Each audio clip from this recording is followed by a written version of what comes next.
Beh, eravate curiosi, ma cioè, è assurdo. Su. Io Peppe, appena dici live, parte un iscritto, cioè è arrivato un iscritto.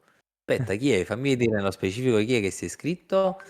Allora, fammi cambiare e c'è Allora, CPI CP Gambe. Gambe. Oh, che ci dice anche buonasera. Ciao CP Gambe, buonasera. E grazie allora per aver seguito il canale, cioè sei arrivata esattamente nello stesso momento in cui siamo partiti con la live. Quindi tanta roba e buonasera. Buonasera a tutti e buonasera a Peppe in questo lunedì 14 aprile 2025. Ciao Buonasera, Peppe. buonasera. Ma voi avete seguito un po' tutta la vicenda sui social dell'ospite che avremo questa sera? Che comunque non vi ho detto. Cioè, alla fine, Peppe, io sono stato capace di non dire l'ospite che abbiamo, ma di dire solo l'argomento. Perché volevo creare quella sorta di hype, no? Per vedere un pochettino chi si collegava per dire. Ma sti due stasera di che parlano? E invece ve lo facciamo vedere. Tra poco lo chiamiamo in causa. Pensate che adesso ci sta ascoltando, ma è zitto. Cioè, Sì. poverino. E Peppe gli ha detto: Mi raccomando, non parlare. E così via. Peppe diciamo, è molto imperativo da questo punto di vista. Chi è stato nostro ospite, poi a un certo punto lui dice: Io faccio così, io faccio così. Peppe, ti sto descrivendo malissimo.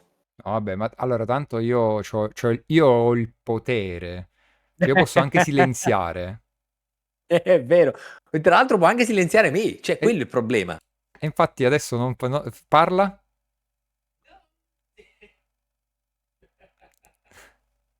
Sei No, pessimo. adesso ti senti, adesso ti senti. Ecco.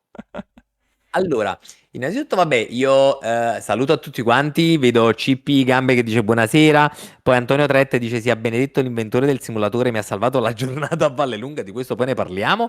Poi c'è Luca di Costanzo 17, aspettate, fatemi alzare un attimino la luminosità qui. Luca di Costanzo 17, buonasera, sono il famoso passeggero della Urus di sabato, tutto bene? Grande Luca, grandissimo, qui tanta roba e Peppe, siamo usciti, pensa, dalla Urus sabato con i freni che fumavano, così, random. Bello, bello. E, sì, potere dell'iscrizione, poi c'è Flavio che ci saluta, dice buonasera, io lo conosco molto bene, dice CP Gambe, e c'è anche Enrico Cerfeda e Scarpetta Gourmet che dicono buonasera e buonasera. Signori, siete carichissimi stasera, vedo che già siete belli pronti, tutti quanti attivi, ma allora Peppe, secondo te no? Potremmo cominciare a presentare la persona che abbiamo invitato questa sera. Tu che dici? O Potremmo. li dobbiamo far bollire un altro poco nel loro brodo? No, dai, magari si può fare, dai. Stanno aspettando quello molti. Vedi che tu sei meno cattivo di me. No, ma Vedi, poi tu sei poverino molto. perché sennò deve stare ancora in silenzio. È vero, hai ragione. In effetti, non avevo pensato anche a questa cosa. Allora. Diamo fiamme e fuoco stasera, i freni che fumano per la gioia di Gianluigi, sì, infatti, in effetti. Allora Ma aspetta, diamo ma il c'aveva i benvenuto. carboceramici? No, Ok, acciaio. No, ok, ok. carboceramici, aspetta, far fumare i carboceramici vuol dire che mi ero veramente, No, veramente applicato. per questo dico, capì? No, che diamine. Era gli acciaio, tra l'altro con una macchina che pesa un pochettino, tutto sommato è stata un attimo complicata come situazione, però tutto è andato bene, bello, sistemato, tranquillo.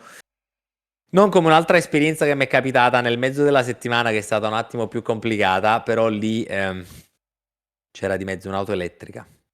Mm, Eh, inizia il sì. flame.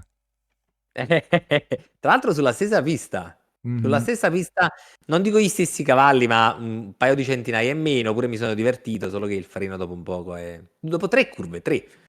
Cioè ho fatto 3 frenate, alla quarta ho detto, ma che è? Oh, sta andando a vuoto.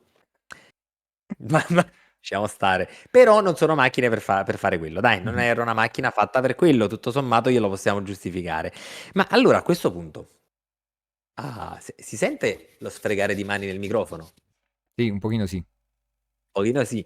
Io mi sto sfregando le mani perché Peppe adesso ha già pronta la schermata a 3 capuzzelle, come potremmo dire qui a Napoli, che vi presentiamo il nostro ospite. Vai Peppe, mostriamo il nostro ospite e diamo il benvenuto a Samuele Sirsi. Ciao Samuele, buonasera.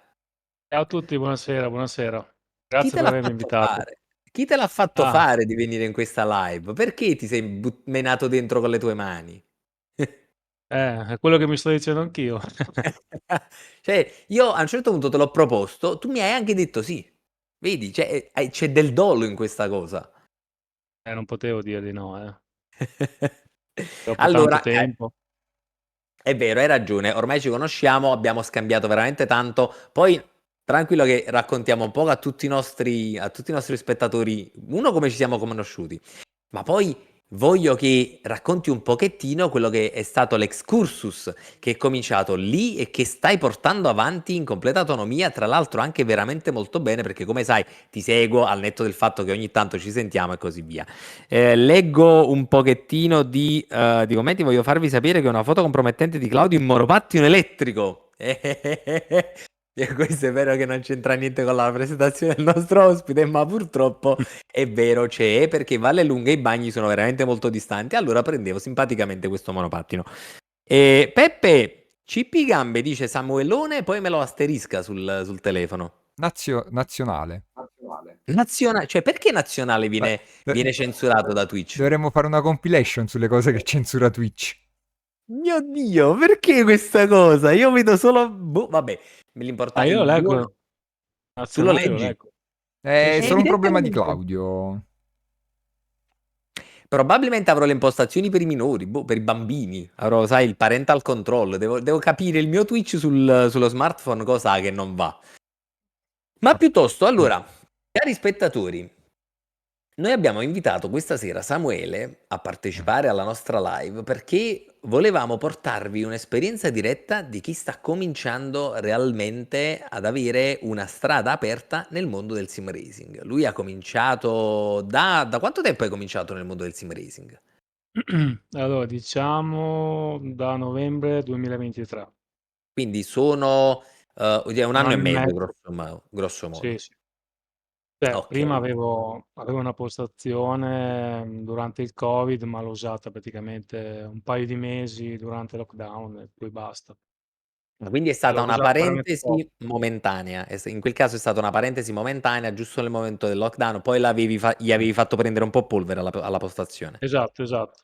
Mm. Molta polvere anche perché era un po' ingombrante in casa e non utilizzandolo poco, lo lasciava un po' in disparte, diciamo.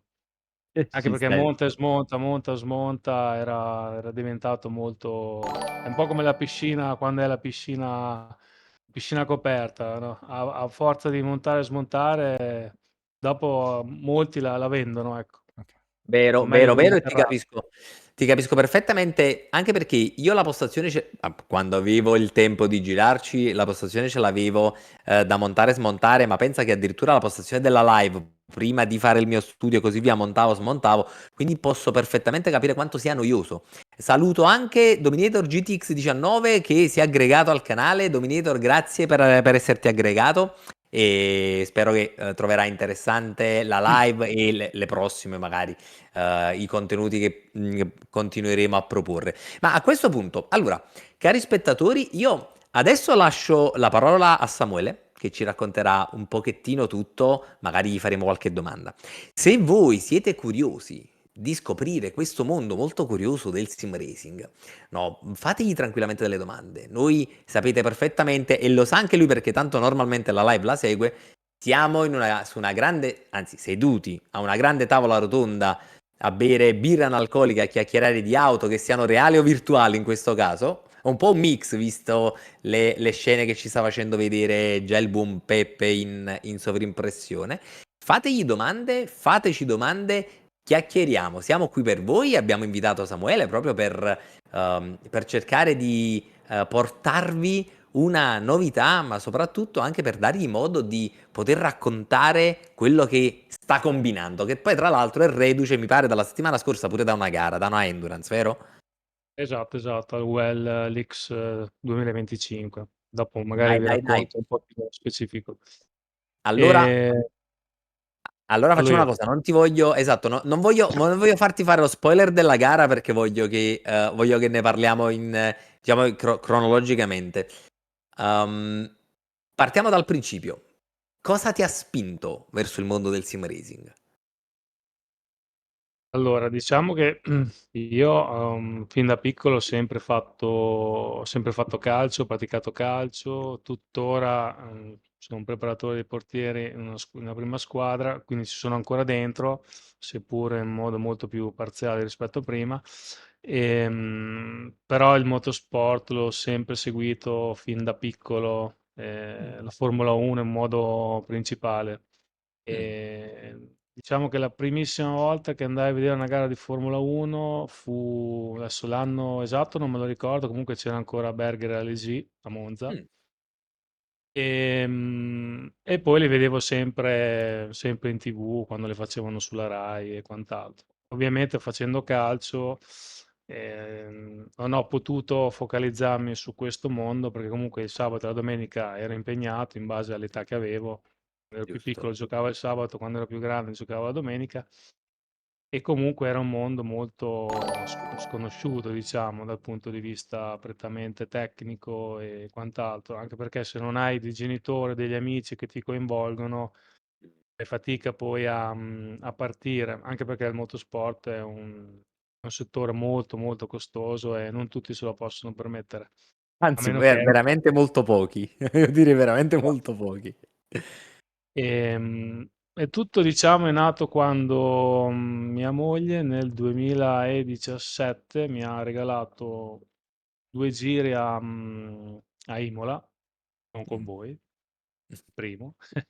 E diciamo che è stata ho guidato una Ferrari, è stata un'esperienza fantastica, però mi era rimasto cioè non essendo mai andato su una macchina con così tanti cavalli, Mm. nel 2017, sono rimasto un po' con l'acquolino sulla bocca.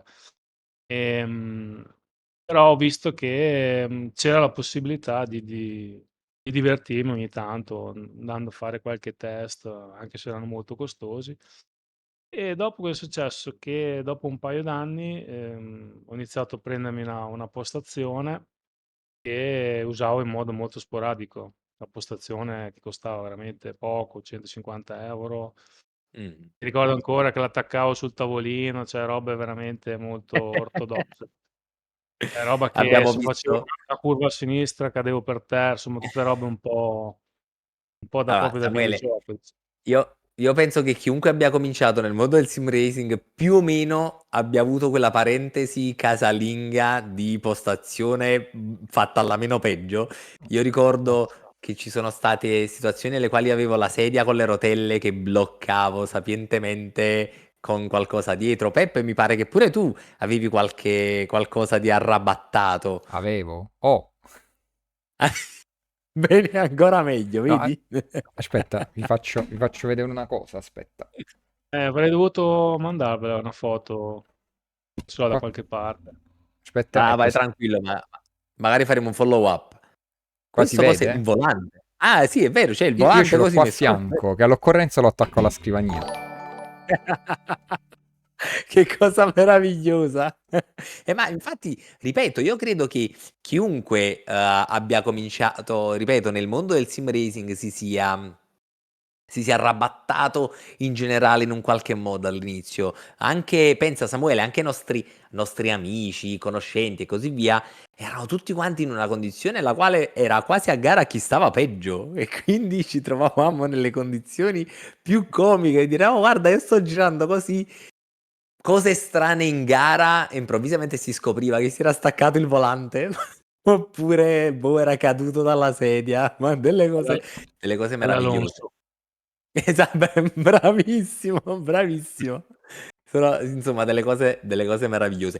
Piuttosto io ne approfitto, uno per salutare Luca Bassano che si è iscritto al canale, ma anche per ringraziare Madalindriga per l'abbonamento. Grazie mille Madalindriga, sei sempre con noi, infatti vedi abbonamento con Prime per 13 mesi, grazie mille per supportarci sempre, per garantirci sempre un caffè mese dopo mese, tanto come ripeto sempre a tutti quanti, anche voi, se avete un abbonamento Amazon Prime, vi ricordo che potete sottoscrivere un abbonamento gratuito a un canale Twitch a vostra scelta al mese. Di fatto a voi non costa nulla perché è compreso nell'abbonamento Amazon Prime, a noi invece arriva di fatto un caffè. Quindi potete permetterci di supportare e continuare a mantenere il network Test Driver. Quindi grazie mille.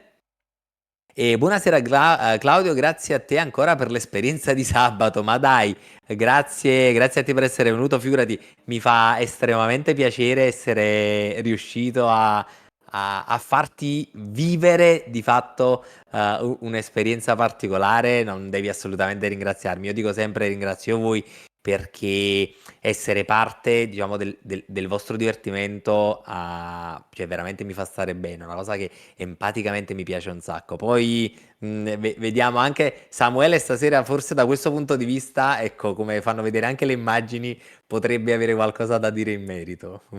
Potrebbe forse avere qualcosa da dire in merito. Ma allora, eravamo rimasti a questa prima postazione, diciamo, rudimentale, Samuele. Sì, che tutta è stata dettata da quella mia prima esperienza che ho avuto con un'altra agenzia. Mm, E dopo che è successo? Dopo c'è stato appunto il Covid, dove per quei 2 mesi, diciamo, mi sono cimentato un po' di più.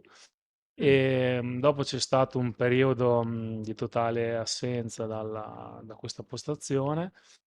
E poi la scintilla è scoccata quando, appunto, con Weekend Race, in prima battuta con Enzo, giovanettone, e giusto. ho fatto, diciamo, lo stesso circuito, non con Ferrari, ma con Porsche, sempre a Imola, però mi ha dato possibilità di spingere un po' di più, no, non avendo esperienza, appunto, mi ha dato la possibilità di spingere di più in pista, di provare l'adrenalina, diciamo, della velocità, e quindi questo mi ha fatto accendere una miccia. Mm. E dopo Enzo ho voluto continuare, diciamo, sempre con voi di Weekend Race, nel fare altre esperienze in pista. E dopo mi sono innamorato di Claudio. E- Platonicamente, esatto, dichiariamolo che è platonico questo è, mi sono fatto evitiamo. anche con lui, cioè con te poi, non con lui, con te, sia a Misano che altra pista, cosa ho Abbiamo fatto anche fatto? Mugello. Ah, il Mugello, esatto. Mm. Sì, sì. Ehm, e diciamo che questo mi ha fatto, mi ha cambiato un po' dentro, mi ha dato qualche input in più per provare qualcosa di più avanzato, diciamo. E poi che è successo? Che praticamente, ehm, guardando Sky, che io guardo sempre Race Anatomy, Formula 1, ehm, avevano spiegato appunto questa accademia, questa nuova realtà che era nata nel sim racing, che è l'università del sim racing. Mm, Io ho provato a fare questa telefonata che era totalmente gratuita. mm, Mi hanno spiegato un po' cos'era il mondo del sim racing, e cioè io di solito queste cose sono molto, molto scettico, però diciamo mm, che sono stati bravi a farmi recepire che non sarebbe stata comunque un'esperienza, dei soldi buttati via. Ovviamente se ti piace il motorsport, il sim racing, è ovvio che se uno lo vuole fare in modo giusto per fare, per divertirsi, sarebbero soldi buttati via. chiaro. E niente, io ho provato, mi sono iscritto a questa accademia e diciamo che grazie al mio tutor e al mio coach diciamo, mi hanno fatto entrare in una fase dove in 6 mesi ho bruciato un po' di tappe, perché Mm, comunque sì, io avevo una buona base, diciamo, di guida, ma rispetto a chi lo fa da 10-15 anni o anche 5 anni, o comunque chi lo fa da tanto tempo o lo fa di professione, è un livello totalmente, diciamo, che è totalmente, sembra inarrivabile, in realtà con lo studio, la dedizione riesce ad avvicinarsi sempre di più. E quindi io in 6 mesi, 7, 8 mesi, diciamo che sono riuscito a bruciare un po' di tappe. E loro mi hanno seguito e mi seguono tuttora, e mi hanno dato la possibilità mi hanno spiegato cos'era Discord, perché io non sapevo neanche cosa fosse Discord. Vabbè, dai, Ehm, si partiva proprio dalle basi. sì, sì, no, ma ripeto, io ero uno che pistolava molto coi computer fino a 16, 18 anni, poi per 20 anni quasi lo usavo solo per lavoro, quindi ero fuori, diciamo, dalle nuove tecnologie, diciamo, E nuovi quindi software, no? eri rimasto E- allora all'epoca di MSN. Esatto, esatto. Che MSN. meraviglia. Io giocavo molto a Nintendo, Mario Bros. Io ero rimasto ancora lì, un po' indietro. Che meraviglia. E, Però, e sai quindi, Samuele, mi viene in mente qualche domanda. Perché così mentre mi piace sentire il tuo racconto e nel mentre mi vengono delle domande che potrebbero non venire ai nostri utenti o magari non le vogliono scrivere qualcosa. Allora te le faccio io così da ampliare anche un sì, poco questo discorso. E hai parlato di questa accademia. Innanzitutto era un'accademia praticamente quindi nata da poco, non era diciamo 2000 no, in attività da tanto. 2020, Ah, okay, quindi 2020, relativamente da poco tempo. Comunque, quando c'è stata anche un po' l'esplosione in generale del mondo del sim esatto. racing, perché di fatto dal lockdown in poi, grosso modo, c'è stata veramente un'esplosione, una crescita esponenziale del sim racing. Ma raccontaci anche un poco come funziona questa accademia. Hai detto che c'è un tutor, come funziona? Ti seguono? E su È un rapporto di persona, è un rapporto via etere? Raccontaci anche un po', ecco, quali sono le fasi di organizzazione. No, diciamo che io caratterialmente, sono una persona, anche per il ruolo che faccio io, che sono responsabile tecnico commerciale di un'azienda, e tendo sempre a, trovare le cose positive, e quindi a creare collaborazioni, a creare amicizie soprattutto, perché per me i Mh, clienti sono anche amici. O giusto. comunque cerco di farmeli diventare amici per una cosa mia, quindi, perché son fatto così, di carattere. Come funziona? Praticamente, danno in affiancamento un tutor dove ti segue da tutti i punti di vista. Io ero veramente acerbo, quindi mi ha aiutato molto, mi ha spiegato cos'era Discord, ha aiutato a trovarmi dei campionati, perché io allora avevo ancora la PS4, la console, Mh, PlayStation mh. 4. Quindi m'ha trovato un campionato dove potessi partecipare e fare le mie prime gare. Mi ha dato modo di entrare in un team, io faccio parte del team Joker Racing, anche ad oggi, e anzi da gennaio di quest'anno sono anche diventato responsabile piloti del reparto corse. Oh, che Ehm, grande! Non sapevo di questo upgrade. sì, no, infatti sono onorato di questo e di questa possibilità che mi è stata data, anche perché sono con loro da novembre del 2023 e Mh. non da tantissimo, e mi hanno già dato questo ruolo. Diciamo che sono stato, tra virgolette, "fortunato", perché chi lo faceva prima si è aperto un suo team, quindi si è creato Mh. un buco, e mi hanno proposto di fare questo tipo di avere questo tipo di ruolo. Mh. E quindi, diciamo, ritornando prima, questa accademia, c'ha un tutor che mi seguiva da tutti i punti di vista, e poi c'è un coach dove, riusciamo a fare le lezioni da remoto, quindi lui sulla sua postazione, io alla postazione a casa, negli orari che riesco a essere libero, qualsiasi tipologia di orario in base ai miei appuntamenti e alle mie priorità, ai miei impegni. Siam partiti dalle basi, quindi dall'imparare la tecnica di guida, come affrontare le curve, il discorso del trail braking come frenata, come impostare le curve, come scaldare le gomme, cioè, mi ha Quindi spiegato. una base, veramente una base, diciamo, avete gettato quelli che poi sono stati i pilastri invece di quello che si è andato a fare successivamente. Esatto. Diciamo che, allora, il mio obiettivo iniziale qual era? Era quello di partecipare a dei campionati, e non avere grosse pretese. Nel senso, io mi Mm. ricordo ancora la prima gara che ho fatto in Ungheria, ho detto: "Io l'unica cosa che voglio è non arrivare ultimo", perché era la mia prima gara, io non avevo mai fatto neanche mezza, e in realtà sono arrivato nono su 18, per Oh, dirti. però onestissimo il dire non voglio arrivare ultimo. Sì, diciamo che, in certi livelli dovrei essere contento anche di arrivare ultimo, che già esserci è un onore, dopo ne parleremo, come per esempio il well, Mm. il discorso della gara di endurance.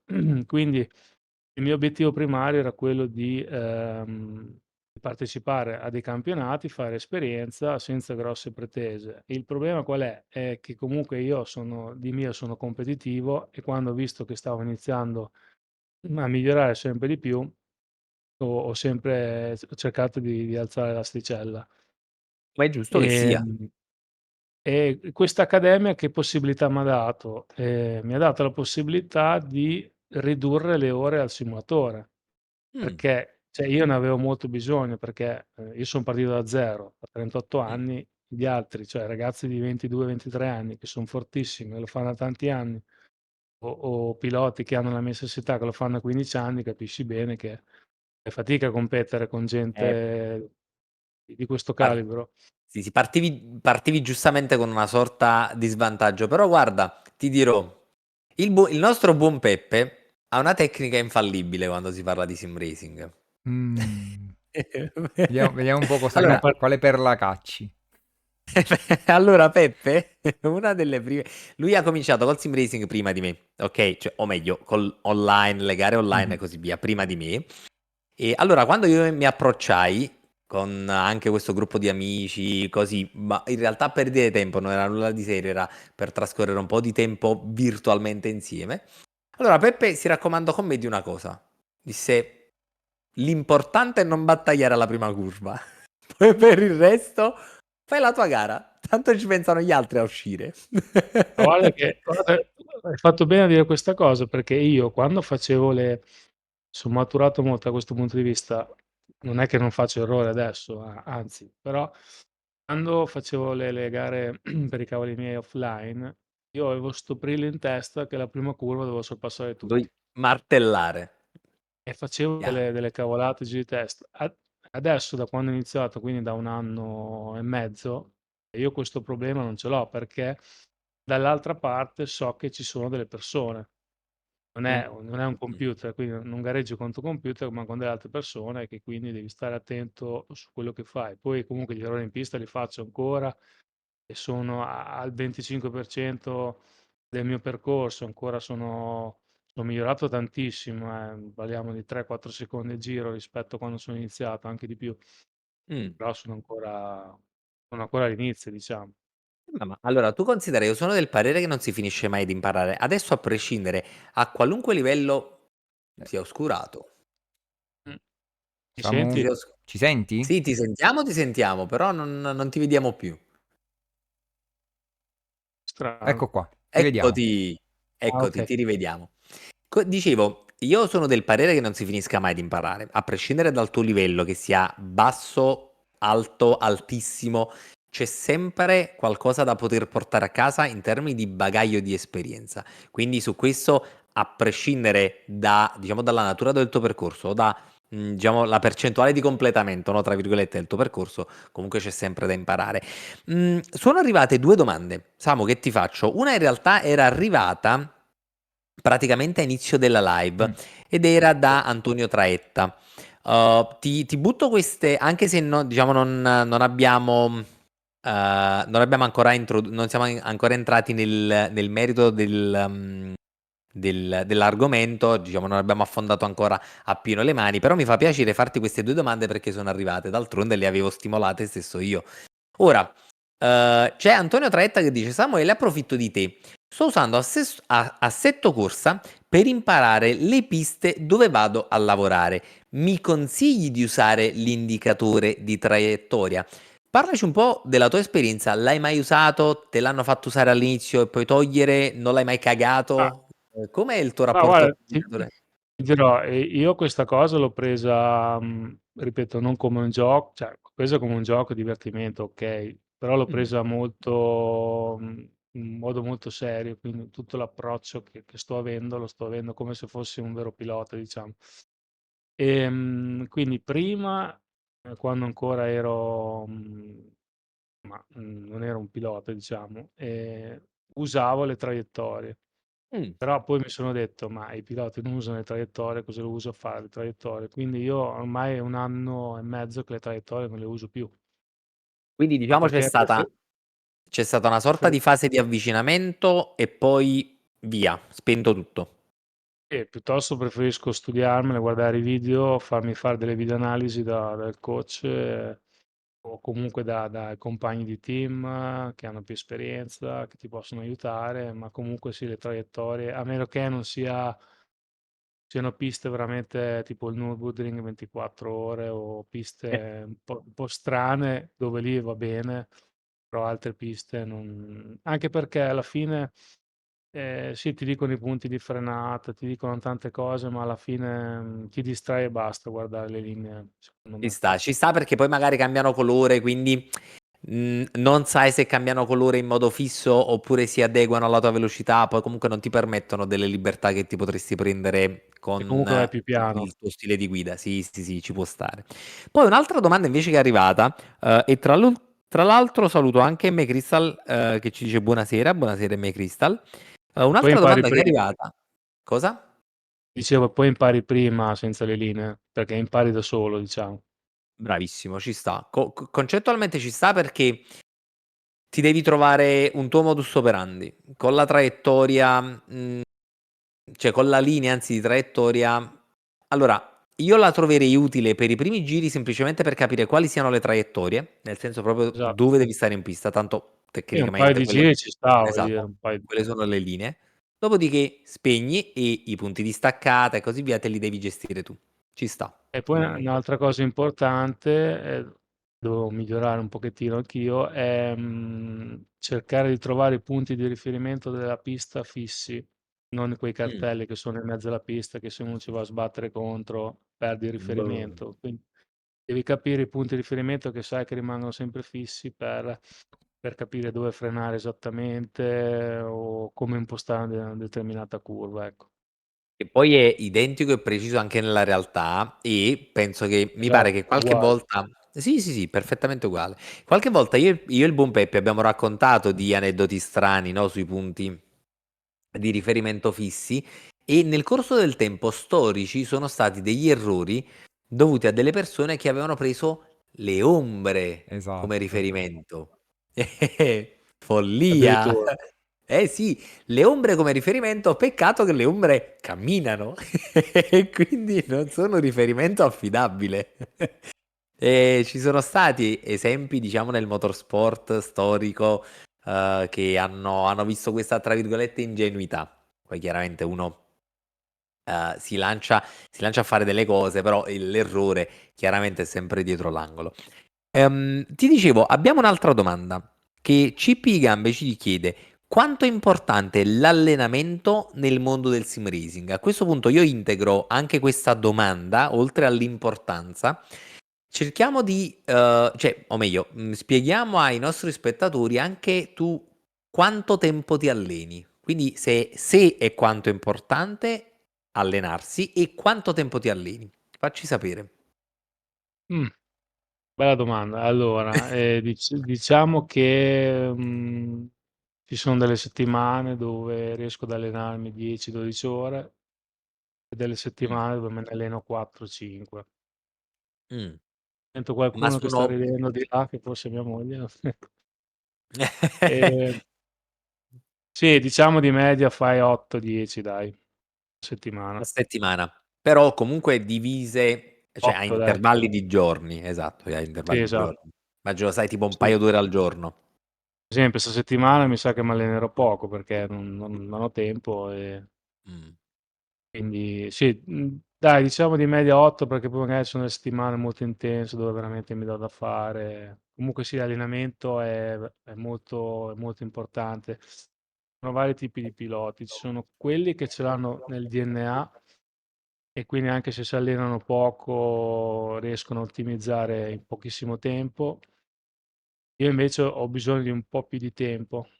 Poi una volta che imparo bene una pista, ho feeling con la macchina, col setup, una volta che ho acquisito quel know-how, dopo magari non corro più per 2 mesi, 3 mesi, 4 mesi su quella pista e dopo ottimizzo subito.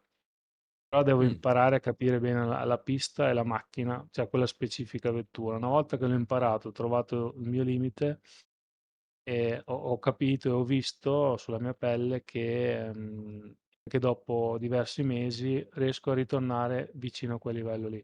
Però ci sono dei Ok. piloti dove magari su una pista che non conoscono ci mettono pochissimo tempo ad arrivare già al limite. Questi ovviamente Vanno già sono a martello.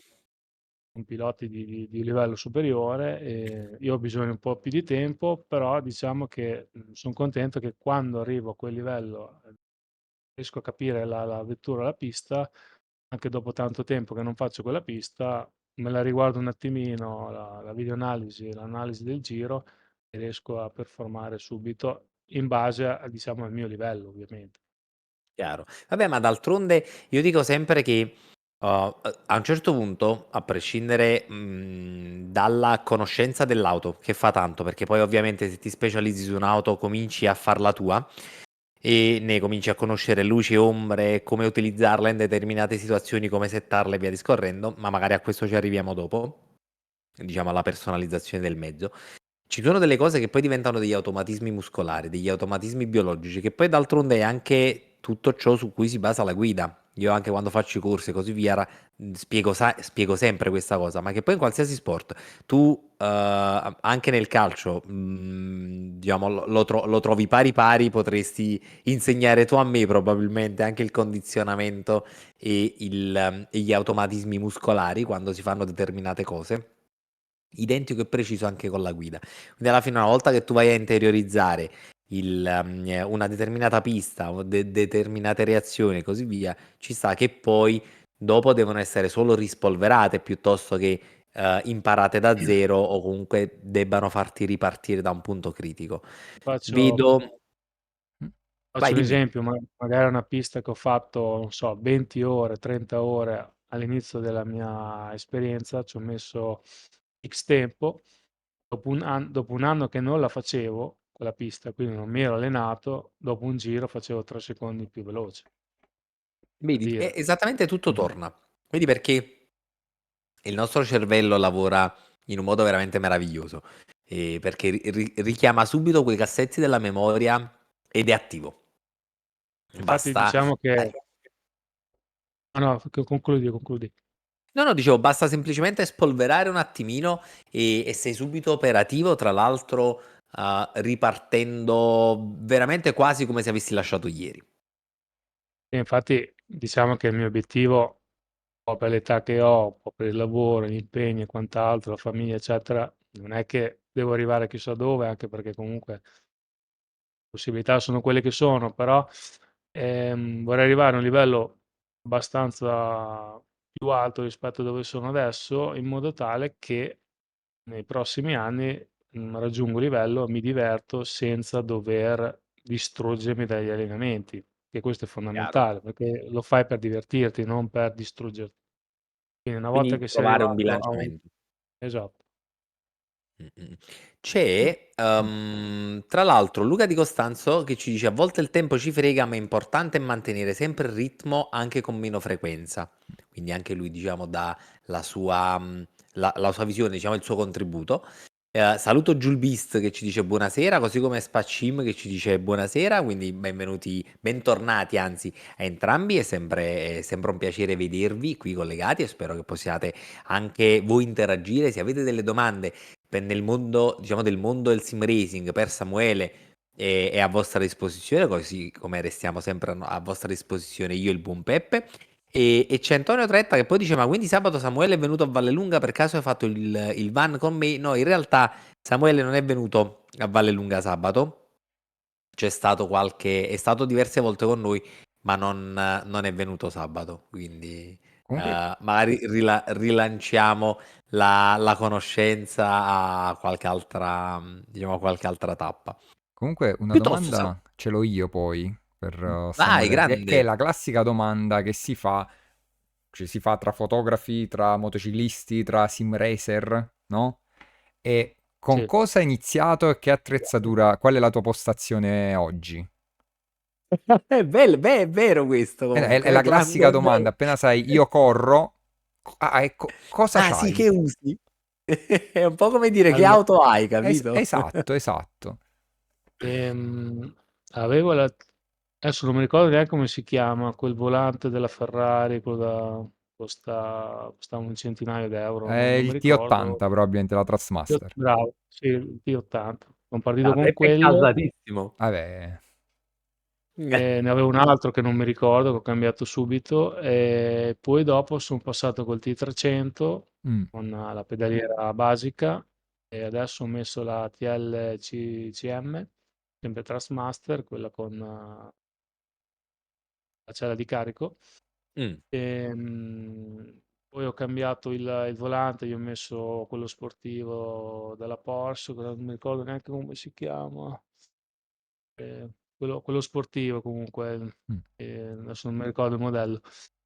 Poi vabbè, adesso ho la console, la PS5, e da poco ho preso anche il computer, quindi anche lì sono passato dalla PS4, mia moglie e i suoi genitori mi hanno regalato la PS5 perché non facevano più i campionati in PS4.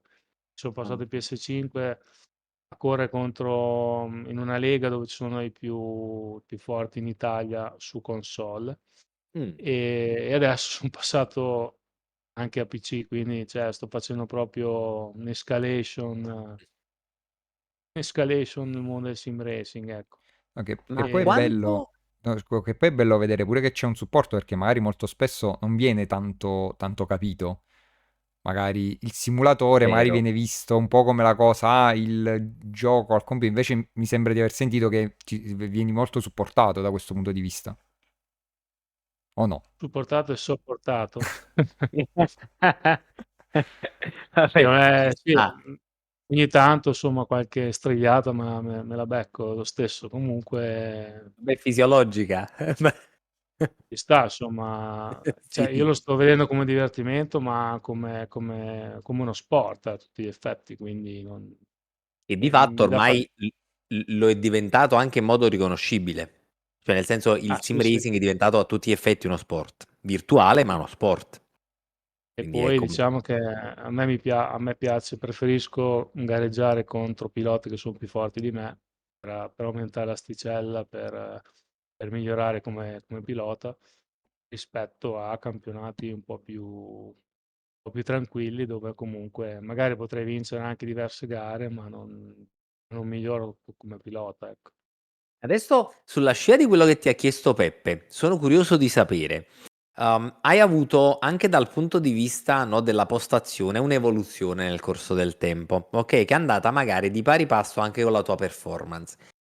Quanto diciamo, un hardware, delle periferiche un attimo più prestanti, più sensibili, ti hanno aiutato nell'andare avanti, diciamo, con i tuoi obiettivi? Secondo te quanto è importante avere una postazione di livello e se magari arrivati a un certo livello, sai, tipo dal medio alto in poi, mh, questo peso si fa sentire di più, di meno, è dipendente poi dalla persona oppure no? Quanto ti ha Allora, aiutato, diciamo, il cambio di periferica nel corso del tempo? allora, io la periferica che ho adesso è diciamo una periferica media, di livello Mm. medio, intermedio. E ovviamente son passato da un livello base. Sicuramente aiuta, però ci possono essere piloti che con una periferica da 20 € ti Fanno il stracciano tempone. ti stracciano su una periferica dinamica di un centro di simulazione professionale, quindi sta tutto nel manico e nel piede del pilota, però ti aiuta molto, se hai una buona periferica, un buon hardware, ti aiuta molto a trovare il feeling giusto e la sensibilità giusta, ecco, Ci sta, quello sì. comprensibile. Però voglio dire, Comprensibile. io adesso sono arrivato a un livello che vabbè che adesso comunque poi magari lo spiegherò più avanti, il fatto che mi alleno anche in un centro di simulazione con simulatori professionali. Se voglio fare il passo lo faccio lì, a casa lo uso come allenamento, cioè non sto a stravolgere l'hardware per 2 decimi, diciamo, a giro, Chiaro, perché poi diciamo che soprattutto dal punto di vista, ecco, diciamo anche pure del divertimento o anche comunque perché è un con costo. qualcosa, Esatto, con un qualcosa che poi non è di fatto una professione principale, perché vorrei capire, sai, che sei il genitore che sta investendo sul figlio che ha 10 anni e magari una promessa e così via, per carità, io non chiudo mai le porte assolutamente, non vedo l'età come, soprattutto col sim racing, non vedo l'età come un limite assolutamente. E tra l'altro, rispetto alla realtà, correre con, diciamo, con le gare virtuali ha un costo nettamente inferiore, però sicuramente potrebbe essere che arrivati a un certo punto il gioco non valga più la candela.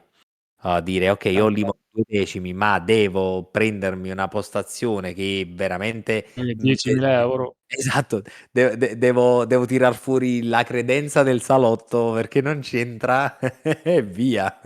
Non ha Anche senso, quello, non ha senso. anche lo spazio Sì. incide molto.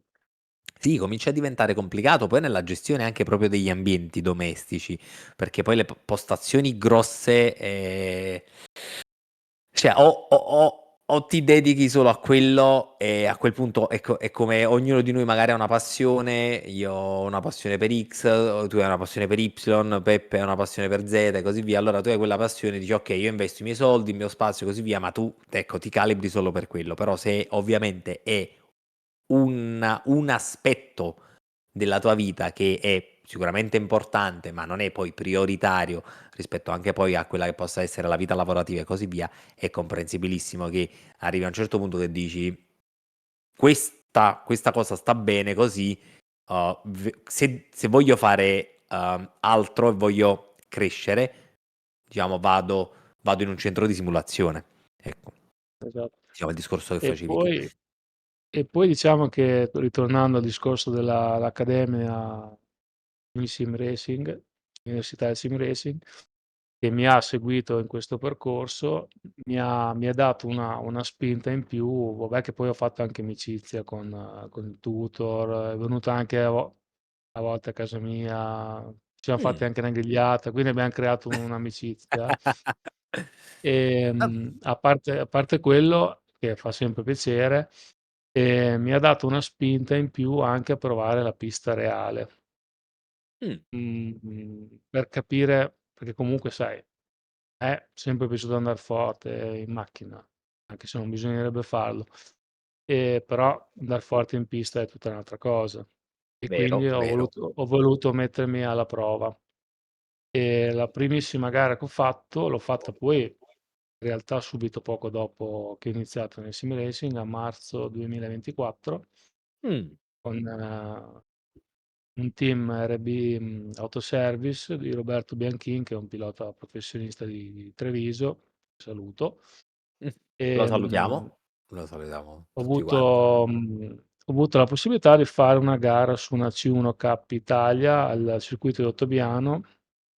Ed è divertente, è stato divertente perché io non ero mai andato su una macchina da corsa, sì, ero andato 2 o 3 volte con voi, però lì era una gara vera, quindi tu contro gli altri, era una gara di 8 Delle ore, dinamiche diverse. dinamiche diverse, mi hanno buttato dentro la macchina, m'hanno stretto le cinture. Io ti giuro che i primi 2 secondi ho detto, quella puzza di benzina, eccetera: "Ma chi cazzo me l'ha fatto fare?" Perché comunque non avevo mai fatto un giro in pista con una macchina da corsa. Però quando ho messo la prima, ho sentito il rumore, mi son tranquillizzato e son partito, ho fatto la mia gara. Ovviamente, le piste molto piccole ancora, non fanno per me dal punto di vista della performance del giro secco, perché non son più abituato a affrontare circuiti più tecnici come un Misano, un Imola, Mm. rispetto a piste più da kart, perché devi avere una tecnica e una concezione diciamo Sì, della gara diversa, secondo me, rispetto alla teoria che applichi su una pista più grande, diciamo. Cioè, questo è sì, quello che penso paradossalmente io. le piste piccole non ti lasciano respiro. Cioè non A parte quello, riesci. le devi affrontare proprio al limite, ma devi sapere quello che fai. È Vai. ovvio che devi sempre vedere la curva dopo, ma quello c'è le piste piccole, piste grandi. Però non so spiegarti bene. Secondo me uno che ha poca esperienza farebbe meno fatica su una pista più grande rispetto a una pista più piccola. Al netto di questo comunque mi sono divertito, è stata un'endurance di 8 ore con altri 6 piloti, Mm, ehm, anche se non sono stato il più veloce del mio team, ma era normalissimo perché comunque ero l'unico che non aveva mai fatto una gara in vita sua ci sta. rispetto agli altri 100 piloti. Io non ho beccato nessuna penalità. Mm, Vuol dire che nell'ora e mezza che io ho girato, praticamente ho girato poco più veloce degli altri o comunque come gli altri, perché non avendo preso penalità, anche se ero più lento, hai e bilanciato. ho bilanciato. E il sim racing mi ha aiutato comunque nel mantenere un minimo la concentrazione durante l'ora e mezza di corsa. Ed è Mm. stata una figata che l'ultima mezz'ora che non avrei dovuto correre io, non era il mio turno, mi hanno fatto correre e mi son beccato pure la bandiera a scacchi, Ah, cosa che che bello. cosa che l'ho sempre sognato io da piccolo, adesso a livello molto più basso, però insomma è stata una bellissima esperienza. Queste sono Me ne quelle son cose sentito proprio probabilmente. un pilota, ecco. Magari non Sì, sono quelle forte, cose ma che ti comunque segnano. Sono esatto. quelle cose che ti segnano e probabilmente la prima gara non la dimentichi mai. E No, infatti è stato molto bello e poi ne ho fatto un'altra, cos'è stato, sempre a marzo di quest'anno. Mm, Ne ho fatto un'altra, anche lì erano degli hot lap, un'altra tipologia di gara su una Mitsubishi, più o mm, meno la stessa macchina come cavalli, ne aveva un po' di più. E, e anche lì ho avuto una progressione, perché comunque gli altri sono tutta gente che le piste reali le macina da tanti anni. Io ho migliorato tanti secondi da una sessione all'altra, che diciamo che un pilota normale non ha questa progressione, perché parti, pam, fai subito il tempo, al massimo vai, migliori un pochettino, e invece proprio la progressione esponenziale, ecco. chiaro, chiaro, chiaro, ma d'altronde alla fine, ecco, è anche un po' il discorso che facevamo prima, quando uno poi è abituato anche proprio nell'iter di approccio a quella che possa essere una gara, è abituato anche a gestire dal punto di vista emotivo quello che succede comunque con la gara, perché poi non è banale anche andare a considerare il fattore emotivo. Ecco, un pilota più smaliziato perché lo fa da anni, perché lo fa da piccolino, perché poi come ogni sport, alla fine tu quando cominci che sei piccolo, certe cose le cominci a interiorizzare e per te diventano la normalità. Di conseguenza non dico che non ti facciano più, non dico, non è paura, emozione, ok? Non dico che non ti generino un po' di quelle farfalle nello stomaco, però ci sei sicuramente più abituato rispetto a qualcuno che è arrivato per la prima volta, tra l'altro comunque a un'età già adulta che volente o nolente ti rende anche cosciente e consapevole di tutta una serie di cose, quindi ti dà un carico emotivo positivo e negativo, se ci vai a pensare, differente. No, un po' come quando diciamo che i bambini a 6-7 anni si potrebbero lanciare contro gli alberi senza essere coscienti del pericolo. Se sali a 30 anni su una macchina, pensi che si potrebbe svitare un qualsiasi bullone di una ruota e perderla strada facendo. Cioè, sono delle cose, dici, vabbè, che cavolo E poi c'è da succede? dire, c'è da dire un fatto anche, che chi non ha esperienza, quindi come me, che sta progredendo pian pianino, quando vai su una pista reale, devi cercare di migliorare, capire, ma devi anche cercare di non fare danni. Eh sì, sì, sì, sì, sì. E il Ma che poi simulatore tra costa l'altro zero. è la Ma grande problematica della realtà. È il grande, diciamo, tra virgolette, problema della realtà, il danno materiale e fisico. Ecco, perché poi è da mettere in conto anche un eventuale danno fisico con le dovute corna, facendo chiaramente come sempre, però è anche quello che poi ti dà anche un attimo di freno, perché entrano in gioco tutta una serie di elucubrazioni mentali. Ma piuttosto, allora, guarda. Non so se ti ricordi quando ho fatto la mia prima volta su una monoposto, Super Junior. Me lo raccontasti, sì, che ti girasti a un certo punto, se non Sì, sbaglio. sì, c'avevo le gomme fredde, staccata la curva, praticamente comunque là i pedali sono molto ravvicinati e praticamente ho schiacciato invece che solo il freno, ho schiacciato leggermente un po' la frizione. Quindi io praticamente stavo andando dritto, solo che se andavo dritto con la monoposto facevo del gran danno. Quindi io ho Mm, sterzato a sinistra, ho fatto una sorta di testacoda, ho tenuto la mm. macchina in pista senza fare danni. Sono anche riuscito a tenerla accesa perché dopo ho rischiacciato la frizione, però ho avuto quel momento perché comunque là stavo facendo quasi 200 all'ora in frenata. Ho avuto un po' di momento dove dire cazzo qua faccio danno. Poi sono riuscito a Alla tenere. fine. Esatto. Alla fine. E poi sono stato anche intelligente perché sono stato bravo a tenerla accesa e vabbè.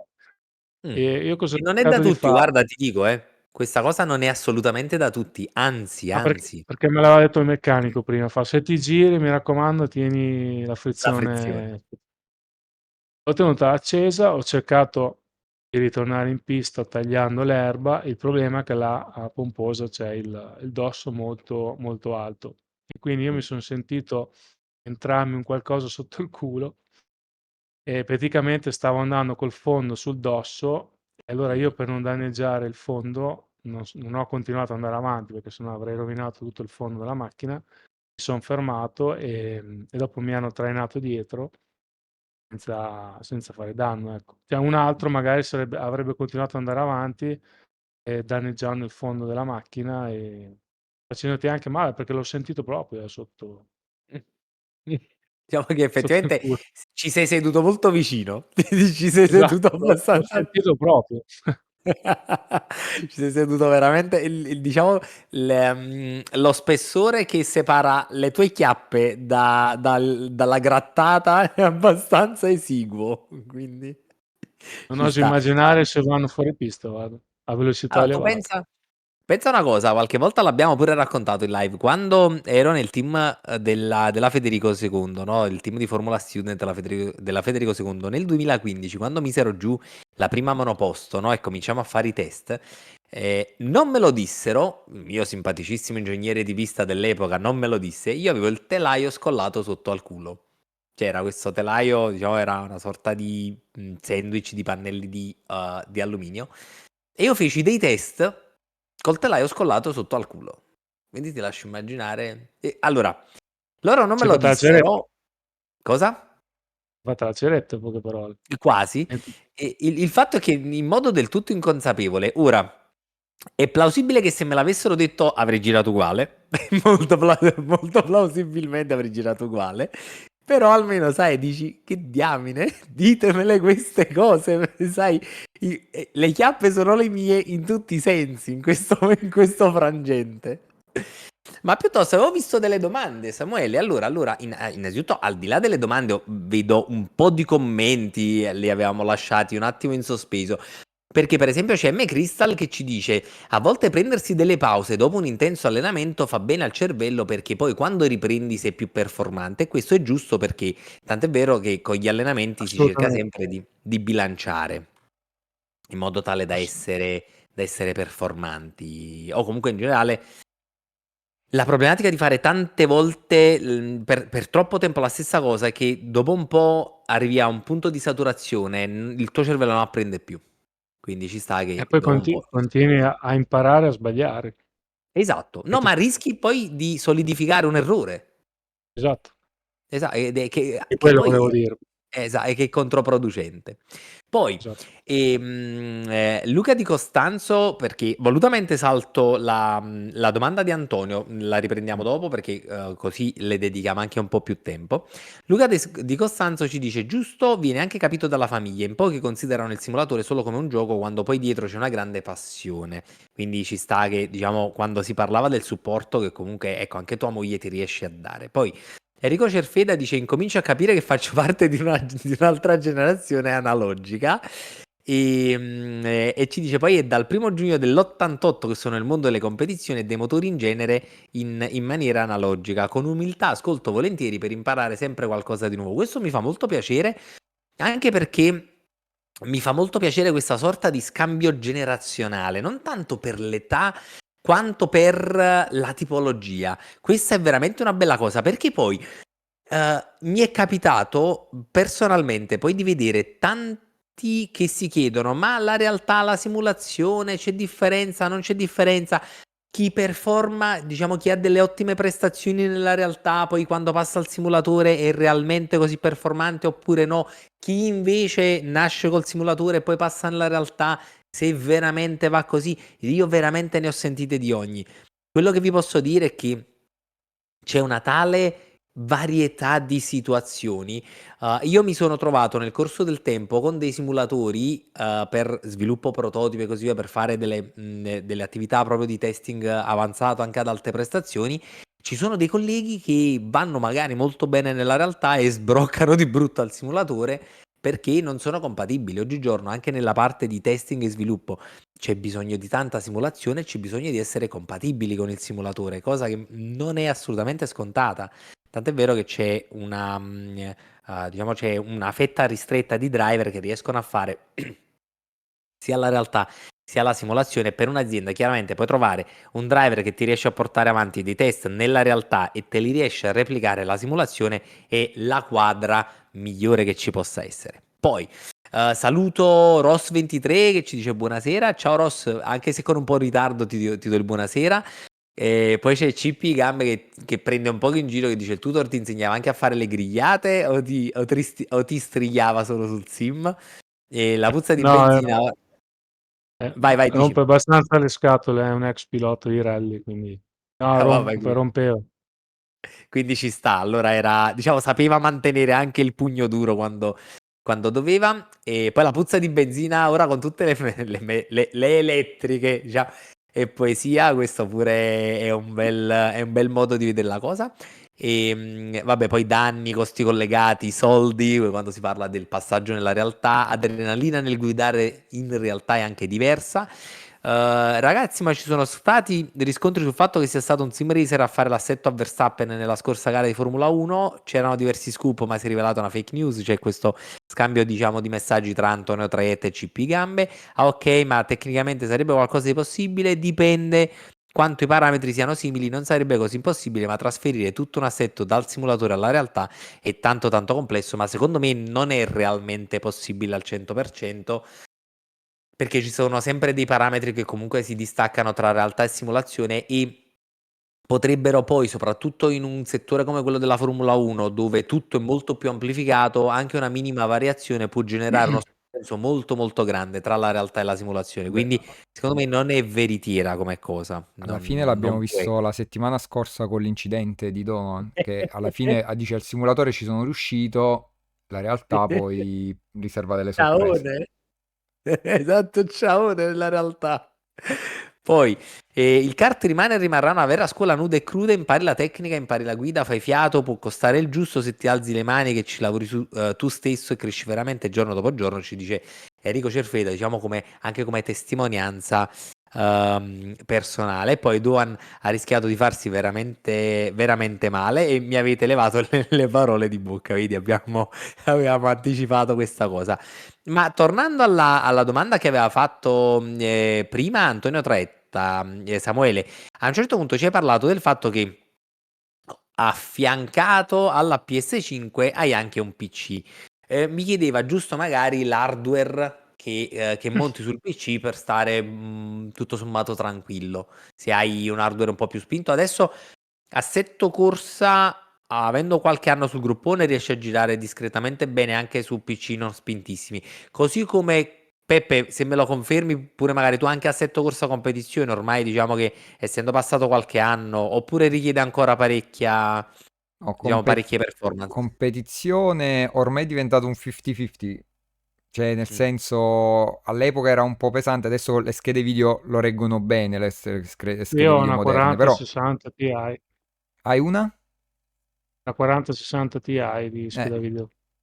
Quindi comunque già cominci ad avere un qualcosa di abbastanza performante. E sì, a questo punto, se ricordi, diciamo, hardware, così diamo anche diciamo, un benchmark, va. Non ho capito, vuoi sapere l'hardware? Sì, sì, sì, sì, diciamo se al netto della 4060 Ti, se magari hai un SSD,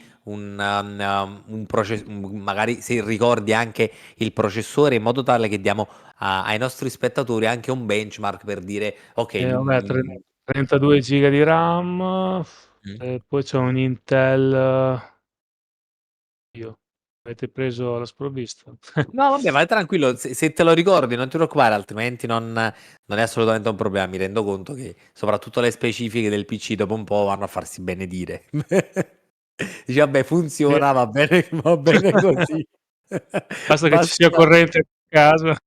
esatto, bravo, basta che va e è tutto. Vabbè, molta RAM, vabbè, un po' Mm, d'hard disk, mm. diciamo, ma fondamentalmente scheda video, una 4070, una 4060 No, Ti, per almeno altri 5 anni sicuramente ci viaggerà di tutto no, Mm. piuttosto, sopra. per Poi esempio, c'è come processore.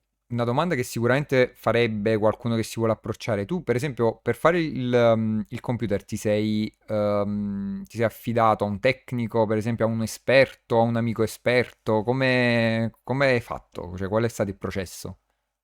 Io ho un grosso difetto che sono come un bambino, mi piace tutto subito. Mm. E quindi Attacco. questo cosa vuol dire? Vuol dire che ho voluto prendere il PC, si sono create delle situazioni e ovviamente mi sono un minimo informato, non è che, Mm. anche perché comunque un PC buono costa dai 1000-1500 euro per partire Eh sì, come ebbene sì. range. E avrei potuto prendere anche uno da 500 euro e andava bene, però dopo magari dopo 2 anni iniziava ad avere qualche problema. Comunque sì, ho chiesto a alcuni del mio staff, del mio team, alcune informazioni e mi hanno dato un po' di consigli, ecco. Anche se c'è chi preferisce Intel, c'è chi preferisce, com'è l'altra AMD, marca? AMD, AMD, sì. quindi AMD e quindi cioè anch'io mi ricordavo che quando usavo, perché io una volta li facevo i PC, ma ti parlo di 18 anni fa, 20 anni fa, e mi ricordavo che c'erano ancora queste chi Questo sposava. dualismo. Esatto, esatto. Ma piuttosto, Che poi il PC, visto che... scusami, il PC Vai. l'ho dovuto prendere perché, un po' con anche le lezioni hai la possibilità di veder meglio le telemetrie quando gareggi, hai Ah, possibilità, vero. vabbè, al di là di fare le livree, che quella è una cosa estetica. Ma l'ho preso perché, vabbè, anche la maggiore visibilità, maggiori campionati, perché mi sono iscritto a un centro di simulazione che è il DNA di Bologna, dove fa Mm, capo anche Gamberini, il ragazzo che vi ha scritto anche prima, che è un mm. pilota veramente fortissimo ed è molto più giovane di me, e che saluto a Gambo. Salutiamo anche noi. Praticamente l'ho preso perché ci siamo iscritti a questo campionato di centri di simulazione, quindi anche qua ho fatto un salto molto in avanti a livello di performance. Ci siamo iscritti a questo campionato che si chiama Well Leaks 2025, dove praticamente sono 7 gare endurance come il Mm, WEC, dove ci sono sia le GT3 sia le hypercar, e quindi col PC ho la possibilità di allenarmi un po' a casa anche sulle piste del Qatar, Le Mans, Spa e con mm, quelle vetture. E poi vado anche al centro di Bologna ogni tanto alla sera ad allenarmi sui simulatori dove usiamo quando facciamo le gare di endurance. Siamo 4 piloti del team di Bologna, ehm, e diciamo, queste gare vengono c'è la live su YouTube, ovviamente ci sono la DG, ci sono i telecronisti, si fanno i briefing prima della gara, un po' come i campionati a quale partecipo. Però questo è un campionato di livello veramente alto perché ci sono tantissimi piloti di livello veramente altissimo, Mm. c'è molta visibilità, c'è anche un bel montepremi, ci sono diverse migliaia di euro di montepremi e poi ci sono anche le live il venerdì sera le fanno vedere la differita su Sky, su un canale Sky Mm. della sintesi, un'ora di sintesi della gara. E sabato abbiamo fatto il Qatar, 1812 km del Qatar. Com'è andata? Ma diciamo che la prima fase data malino, poi c'è stata una bandiera rossa. Voi Mm. direte, ma come? In gara al simulatore ci sono anche le bandiere rosse. In realtà c'è di tutto, virtual safety car, bandiere rosse. C'è stata questa bandiera rossa perché praticamente 3 centri di simulazione hanno crashato, quindi Ah. quindi da regolamento c'è la bandiera rossa. Siamo ripartiti dopo 20 minuti, dopo mezz'ora. Mm. Diciamo che eravamo in una buona posizione, poi un po' di incidenti, un po' di drive-thru, un po' di errori, diciamo, nell'ultima, nell'ultimo quinto di gara abbiamo un po' rovinato la nostra gara. Insomma, non è andata benissimo, però ci siamo divertiti tantissimo perché abbiamo fatto delle bagarre veramente eccezionali. Addirittura è stata anche brava il telecronista perché c'è stata una battaglia molto intensa tra un nostro pilota con un team avversario che era una Ford contro una Ferrari. Mm. Il telecronista ha fatto riferimento del film, Ah, è alla, alla- stato, è alla stato famosa alla storica Le Mans esatto. che ha visto combattere Ferrari e Ford. Ah, ma allora alla fine fare la telecronaca è anche questo, cioè è anche poi fare È delle tutta cose gente live. preparatissima. Sì, sì, Sì, sì, sì, sì, sì. sì, sì. Ma al netto del fatto che quando mi hai chiamato in ballo il WEC, tra l'altro sfondi una porta aperta perché, spoiler, venerdì, lo sai che con Wiggeris saremo al WEC a Imola? Ah, quindi entro gratis. Ma magari, guarda, perché in realtà come l'anno scorso giriamo tra le libere del WEC, portiamo dei VIP a fare gli hot lap, quindi salirò venerdì a Imola, poi butterò in pista a fare degli hot lap Se faccio con... pubblicità all'acqua Sant'Anna. Sì, sì, vabbè, figurati, io stavo bevendo prima, mi stavo energizzando e figuriamoci, ti lascio No, immaginare. no, io Noi non ho siamo... niente. Beh, vedi Peppe, mi vieni meno, Mm. mi vieni meno con i liquidi. Però piuttosto mi hai fatto venire. Io ci sarò domenica al WEC, speriamo non piova, dice CP Gambe. Peccato, io sarò il venerdì lì, ma in realtà tipo pausa pranzo, una mezz'ora che dobbiamo fare questa attività con degli hot lap e andiamo via. Saluto Akira BMW che ci dice buonasera. Akira, buonasera, ben trovato e grazie per esserti collegato. Comunque Allora, Samuele, mi saluto, hai? saluto Eh, anche DNA Competizione da Bologna, Diego, e tutti oh, i grande. ragazzi in Allora, campagna. Non so se salutiamo, mi stanno salutiamo. guardando a parte qualcuno, ma vi saluto. Poi gliela linkiamo nel caso, poi gliela mandiamo. E Samuele, mi hai fatto venire una domanda, una curiosità che poi tra l'altro mi sono sempre chiesto. Nelle gare di endurance al simulatore, il cambio pilota effettivamente come avviene? Bisogna stare tutti nello stesso posto? Se si sta a distanza c'è una procedura? Perché Allora, ovviamente adesso quando, sì. quando si va avanti con le ore è previsto il cambio pilota. Come succede? Allora, premetto che io gare endurance con altri piloti ne ho fatte un paio Mm, col mio team. Io allora principalmente ho un team che è il team Joker Racing dove partecipo a casa, quindi la mia postazione è a casa e faccio parte di questo team, siamo una ventina di piloti mm, e quant'altro. E l'altro team da cui faccio parte è DNA Competizioni, che è invece un team di un centro di simulazione di Bologna. Quindi mm, sono due cose distaccate, diciamo. Quindi le gare che ho fatto da casa, ovviamente il cambio pilota è virtuale, fai lo swap Quindi tu fai 1 ora, 2 ore, quello che è, fai lo swap a livello software Mm. e subentra il tuo compagno che può essere da qualsiasi parte del mondo. Tempo E zero. quindi esatto. Mm. Invece con il campionato WEL, quindi il campionato di centri di simulazione, ci sono non so, una quindicina di centri di simulazione in tutta Italia, dove ogni centro ha 1, 2, 3 team su varie categorie, GT3 o Hypercar, e lo swap viene fisico, quindi su una postazione tu vai ai box, fai il cambio gomme, il pilota esce dalla postazione, entra l'altro pilota e fai il cambio pilota. Quindi è una cosa Mm. fisica proprio reale anche nel Mm. simulatore. Il simulatore è lo Ok, stesso quindi e esatto. avevo proprio questa curiosità perché poi me l'ero sempre chiesto. Effettivamente immaginavo qualcosa del genere, però è stato simpatico avere tra l'altro anche la conferma. Ma io mi sono reso conto di una cosa. Saluto anche Santo P che si è appena collegato, ci scrive buonasera a tutti. Ciao Santo P, buonasera. Tra l'altro sia tu sia Akira siete arrivati al volo, recap. Stiamo parlando di sim racing con il buon Samuele Sirsi che abbiamo il piacere di avere con noi stasera. Quindi se avete domande sul mondo e sulle carriere del sim racing, anche come muovere prima i primi passi e così via, fatevi tranquillamente avanti perché diciamo stasera ci sta raccontando la sua esperienza.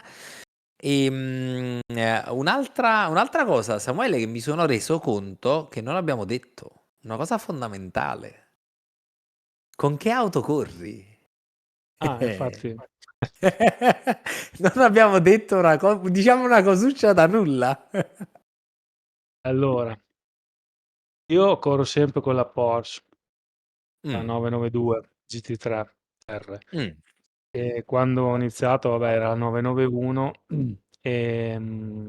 il fatto, e nei miei campionati che partecipo da casa, quindi con la mia postazione personale, ho la livrea nero-verde che è un po' quella di UK Race perché diciamo che tutto è nato da lì. Come, ok, quindi è una sorta di tributo. esatto, come amore per la Porsche, anche se a me è sempre piaciuta la Porsche. E ho sempre tifato Ferrari a livello di Formula 1, però a livello, diciamo, di GT3 e di motorsport da tutti gli altri punti di vista, per me, cioè io tifo Porsche. Mm. Perché mi piace esteticamente, perché mi piace come guida, è cattiva, a volte anche stronza, se si può dire. Sì, Ehm, sì. e quindi uso sempre quella. È ovvio che abituandomi a usare quel tipo di vettura con trazione posteriore, col motore a sbalzo, diciamo che sei abituato a far ruotare le auto in un certo modo. Mm. Ehm, Invece il campionato UL sto usando la Ferrari la 296 dove sto avendo un po' più di difficoltà perché sono abituato Delle col inerzie Porsche. diverse. È vero che il simulatore che usiamo a Bologna è un simulatore professionale, che è un simulatore dinamico, ma che usiamo in statico. Mm. Ehm, e il dinamico fai un po' più di fatica, ma io onestamente faccio meno fatica a usare il dinamico perché sento di più la macchina quando scorre, quando frena, quando la perdi. Mm. Ehm, Dà veramente tantissime sensazioni in più e quindi ti aiuta, ti accompagna nel guidare una vettura. Invece quando lo usi in statico, sei più tu a capire il feeling della macchina in funzione di come stai guidando. Dinamico ti dà più sensazioni, fai più fatica perché vibra tutto, cioè hai una veramente fai molta più fatica da quel punto di vista, però preferisco aver feeling con la vettura e fare più fatica fisica che, far meno fatica, ma alla fine fai fatica lo stesso perché non riesci a capire quello che stai facendo. Ci È un sta. po' il discorso di avere un simulatore basico e non sapere quello che stai facendo, ecco. Mh. Diciamo non leggere tutti i canali, è come se non leggessi un Esatto. po' su tutti i canali. Esatto. E come ti trovi con la Porsche? Mi trovo sinceramente adesso mi trovo molto bene. È stato Ehm, difficile, cominciare, diciamo inizialmente, com'è stato il tuo primo approccio? E me la tengo anche per dopo, te la comincio a dire così magari, quando vuoi, puoi rispondermi anche a questo. Qualche consiglio ai nostri spettatori che vogliono cominciare eventualmente con una Porsche? Diciamo se ad oggi ad oggi dovessi incontrare il Samuele che ha appena cominciato con la Porsche, cosa gli diresti? che sicuramente allora io son partito appunto son partito per divertirmi, per imparare e non per arrivare primo in tutte le gare fin da subito, anche perché sarebbe impossibile. Quindi, vuoi partire e divertirti, fallo con una macchina che ti dà delle sensazioni, ti dà adrenalina, ti fa sentire proprio che stai guidando come se fosse una macchina vera. Mh, Quindi le Porsche ti dà, ma anche il rumore mi piace di più, il mh, sound, il fatto che comunque sei tu che la cerchi di domarla e ti dà delle sensazioni che altre macchine non, almeno mh. su ACC e su AC le altre macchine no, a me non mi danno. Continuano tutti a dirmi quelli del mio team: "Ma perché usi Porsche che vai più piano, fai più fatica, da quando inizi la gara, quando la finisci, cioè quando all'inizio di una gara col pieno si comporta in un modo, quando scarica è totalmente diversa", che poi anche le altre lo sono, non è che solo la Porsche lo è, però avendo il motore a sbalzo è molto più difficile da domare, Sì, però è a più me evidente. piace. E poi ci sono delle piste dove vai anche un po' meglio, però devi essere bravo Ma, a ma- saper guidare 2 macchine in una, ma in guarda, base a molto spesso però, a parte che nella realtà ci sono molte piste che vanno molto a genio alla Porsche, cioè dove la Porsche arriva sempre a risultati grandi, quindi comunque dipende dalla pista e tutto. Molto spesso, sai cosa succede? A parte il fatto che il concetto di lento più veloce, in verità chi sa correre va forte con tutte, cioè riesce ad andare con qualsiasi macchina, sicuramente magari la differenza reale sta tipo in 2 decimi, magari, no? sì. Ma la cosa bella è che alcune volte uno magari per gioco inizia con una macchina, si abitua a quella macchina e poi anche se magari è più lenta, in verità va più forte perché ormai la conosce come le proprie tasche. O no, o Sì, mi sì, sì, no sbaglio. infatti no, infatti è proprio così, eh. Cioè, per farti un esempio, la gara scorsa a Bathurst, Mont Panorama, abbiamo fatto la Porsche Cup. Quindi io Mm. ovviamente ero un po' più agevolato. Non mi sono allenato per niente, quella pista non mi son proprio allenato. Però e non la conoscevo neanche tanto. Però ci sono dei piloti pro che mi davano di solito un secondo a giro, dove io senza allenarmi con quella macchina lì, gli davo io a loro 3, 4 decimi, Boh, senza allenarmi. invertito è tanto. In effetti Però la Porsche non vuol dire che se io uso una 296 vado più forte di loro, eh. Però io ho imparato con quella, mi trovo bene con quella, mi diverto con quella alla grande e per ora vado avanti con quella, insomma. alla fine è una questione di feeling, cioè se alla fine se ci vai Esatto. a pensare è assolutamente una questione di feeling, ma da che mondo è mondo, anche se vedi nelle gare a qualsiasi livello dalla Formula 1 ai livelli diciamo alle categorie meno note, se il pilota ha un feeling con l'auto, diciamo il gioco, il discorso cambia completamente. Ma su questo proprio non ci piove, sono mondi del tutto differenti. Quindi è giusto che se ti trovi con una macchina perseveri anche in quella direzione, perseveri con quella perché ti permette poi ovviamente di fare, di guadagnare sempre una maggiore confidenza. Perché poi tendenzialmente anche perché se le auto sono di pari categoria, se ci vai a pensare, grosso modo è perché, ecco, si equivalgono. O almeno dovrebbero equivalere, però Sì, sì, no, all'interno di una categoria più o meno.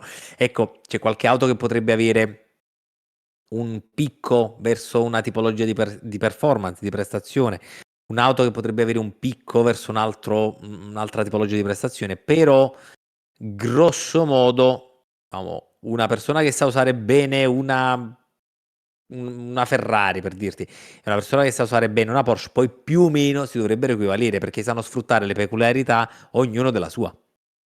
Quindi poi tutto sommato ha senso come cosa. E, che poi ti dirò, anche nella realtà, vabbè che tanto te lo sai, abbiamo girato in Porsche e così via, i porscisti sono una categoria molto particolare e sono una categoria di automobilisti, di appassionati anche, che difficilmente si vogliono spostare dalla Porsche. Cioè loro, chi ha una 911 di qualunque generazione, ok? Oh, resta là, cioè gli puoi proporre quello che vuoi, non se ne vanno. Dico no, Porsche, basta, perché cioè, il porschista è come l'alfista, sai, sono quelle categorie quasi verticali, monomarche e così via. Perché loro si sono abituati, ecco, ad avere il motore a sbalzo dietro, quindi un'inerzia del posteriore della macchina e così via. E hanno piacere a guidare la macchina in quel determinato modo, un po' come alla fine Appunto. mi racconti tu che ti sei ormai abituato a E guidare la poi Porsche. è bella anche esteticamente. Vabbè, Che sull'estetica su- alzo le mani, dico tutti hanno ragione, lo sai, io sono molto morigerato da questo punto di vista, quindi Poi io, più che altro ha mantenuto sempre la stessa linea di quando è nata, più o meno. Non è stata mai stravolta a livello di linea, diciamo. esatto, Come, questo sì, è, come è altre, riconoscibile, come la Mini, come la 500, per esempio.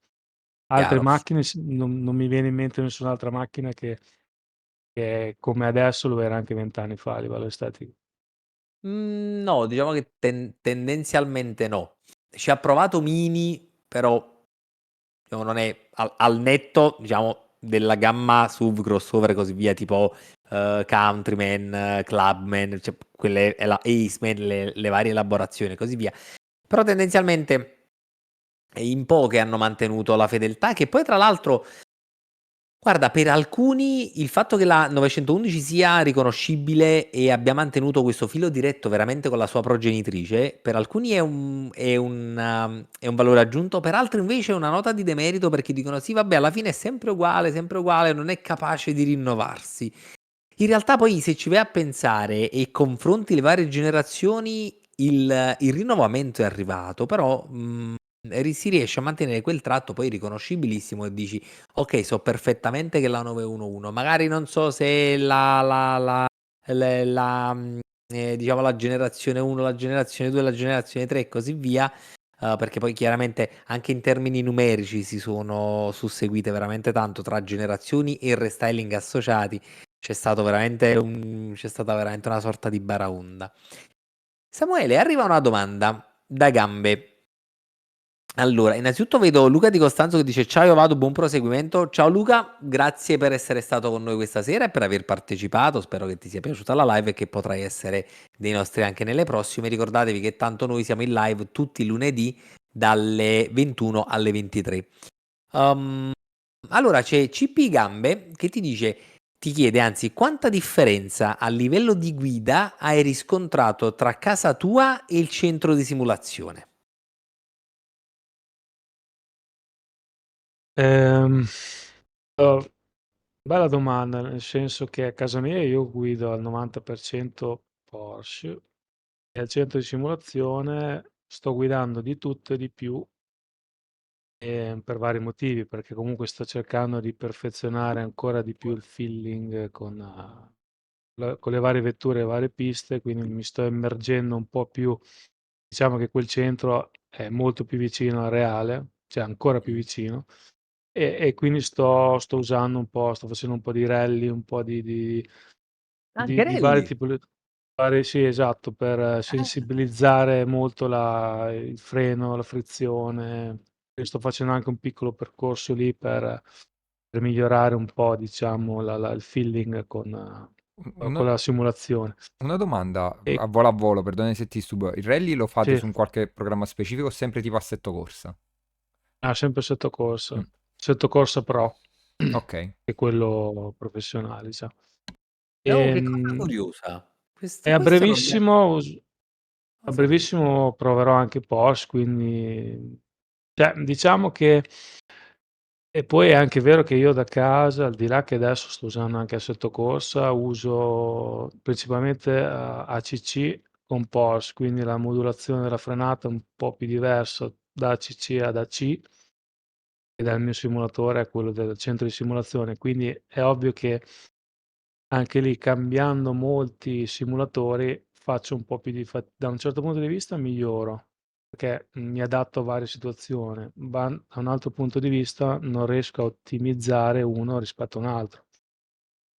Non so se mi Mm. spiego, perché non mi abituo con un solo simulatore, ma mi abituo con vari simulatori, varie macchine, quindi miglioro in tutti gli ambiti, ma non riesco a performare al 110% in ogni singolo, perché facendo un po', varie tipologie di simulatori di auto, indubbiamente migliori tanto, perché aumenta la sensibilità, però magari se ti focalizzi solo se Non io ti mi specializzi. focalizzassi solo da casa, riuscirei ad andare qualche decimo più veloce, però facendo anche altro, miglioro ma non performo. Comunque tornando al discorso di quali differenze, indubbiamente un po' di differenze ci sono nel feedback maggiori, sensazioni maggiori al centro di simulazione di Bologna rispetto a quello che ho a casa, perché comunque anche a livello di costi di hardware è totalmente diverso. Però è ovvio che adesso banalmente se curvo a sinistra anche a Bologna, quindi scherzare diciamo. Quindi sì, ci sono, molte analogie, c'è qualche differenza, però insomma è ovvio che a Bologna è più immersivo. Mm. Infatti, io sono più teso quando partecipo ai campionati da casa che quando vado a Bologna, perché a Come Bologna mai? mi immergo cioè siccome è un simulatore immersivo con 3 monitor giganti, mhmm, è come se tu entrassi dentro una macchina, sei più immerso e quindi sei più concentrato. Quindi Mm. senti di più la macchina, sei più concentrato e ti allontani dal mondo esterno. Invece a casa, anche se c'ho le cuffie, quant'altro, son sempre mi sento più isolato da solo, e se c'è qualsiasi tipo di problema son da solo e, sentendo meno, diciamo, la macchina, mi sento un po' più teso, ecco. È capitata Poi quando Vai, gareggio dimmi, poi dimmi. quando gareggio poi mi sciolgo, però parlo No. del pre-gara. Sono molto più teso a casa che quando vado al centro a Bologna. Ma guarda che alla fine è sempre così. Ricordo anche io quando correvo e penso fosse successo anche al buon Peppe che era nel team con me. Alla fine tu prima di scendere in pista veramente pensi la qualunque. Boh, ti viene in mente, ti passa la tua vita avanti, succede la qualunque. Comunque ci sono varie motivazioni per le quali ti viene un po' di ansia, sai, cominci a sentire il peso. Io mi ricordo quando poi scendevo in pista come abbassavo la visiera di quel benedetto casco, boh, scompariva tutto. Cioè ero io e la macchina. Peppe, penso che succedeva pure a te. Sì. Cioè non Mm. pensavi più a nulla, non si pensa più a nulla, dici: "Okay, adesso devo fare questo." Punto. Perché poi è come se, sai, andassi a premere quello switch, fai click e t entravi nella tua bolla. Quindi probabilmente immagino sia anche la stessa sensazione che poi provi tu. Esatto. Poi per fare una battuta, ho un compagno di Bologna che mentre Mh. gareggiava pensava cosa stava facendo la Formula 1 alle qualifiche. No. Chiedeva informazioni. Questo si chiama Un essere ce multitasking. esatto, un certo Daniele, vabbè non dico il cognome dai, ma il gambero lo sa, lo conosce. Vabbè, vedi, però ognuno ha le sue peculiarità. Lui è capace anche di questo, diciamo, di questo grado di multitasking, se ci vai a E poi pensare, perché aspetta, quella mezz'ora che continuamente chiedeva cosa stava facendo la Formula 1 andava più veloce rispetto a quando non diceva niente. alla fine si rilassava. Che cavolo succedeva? Cioè, poi Ah, non lo so io. Sai, aspetta, hai mai visto il film Driven con Sylvester Stallone. Mm, sì, ma mi sto sfuggendo. Il buon Peppe già ride perché faceva una live Sì, sì. sui film auto. Peppe, tu te lo ricordi? A voglia se me lo ricordo. Che allora all'interno, vabbè, vai, Peppe, do la parola a te che stasera ti stai godendo Vabbè, la live da spettatore, no? stai dicendo il fatto Hai, del fischiettio. esatto, bravo. Ok, quindi ti ho capito. No, praticamente sostanzialmente quando questo... Allora, il film parla di un vecchio pilota che torna, diciamo, nel campionato americano di Formula, ma non mi ricordo qual era di preciso, quale avevano definito, penso tipo IndyCar, no? Mm? Sì, Per sì, sì, sì. assistere a un pilota più giovane che però ha ansia e è potenzialmente un campione, ma non riesce a performare al meglio. Quindi gli affiancano questo che d'altronde dovrebbe essere, a quanto ho capito, anche la trama del nuovo film di Formula 1, della Formula 1, quello là con Brad Pitt. Mica a breve esce. Sì, Sì. dovrebbe essere la stessa, l'hanno ripescata la trama. Comunque, vabbè, soltanto che hanno fatto delle scene un pochino, diciamo, spettacolari, che però non hanno troppo un attaccamento preciso della realtà. Tipo, vabbè, delle cose tipo lanciava tipo delle monetine per la pista che le doveva prendere con le gomme posteriori, facendo delle derapate senza perdere tempo. Cioè, cosa assurda. E poi aveva la caratteristica che quando lui si concentrava, cominciava a fischiettare.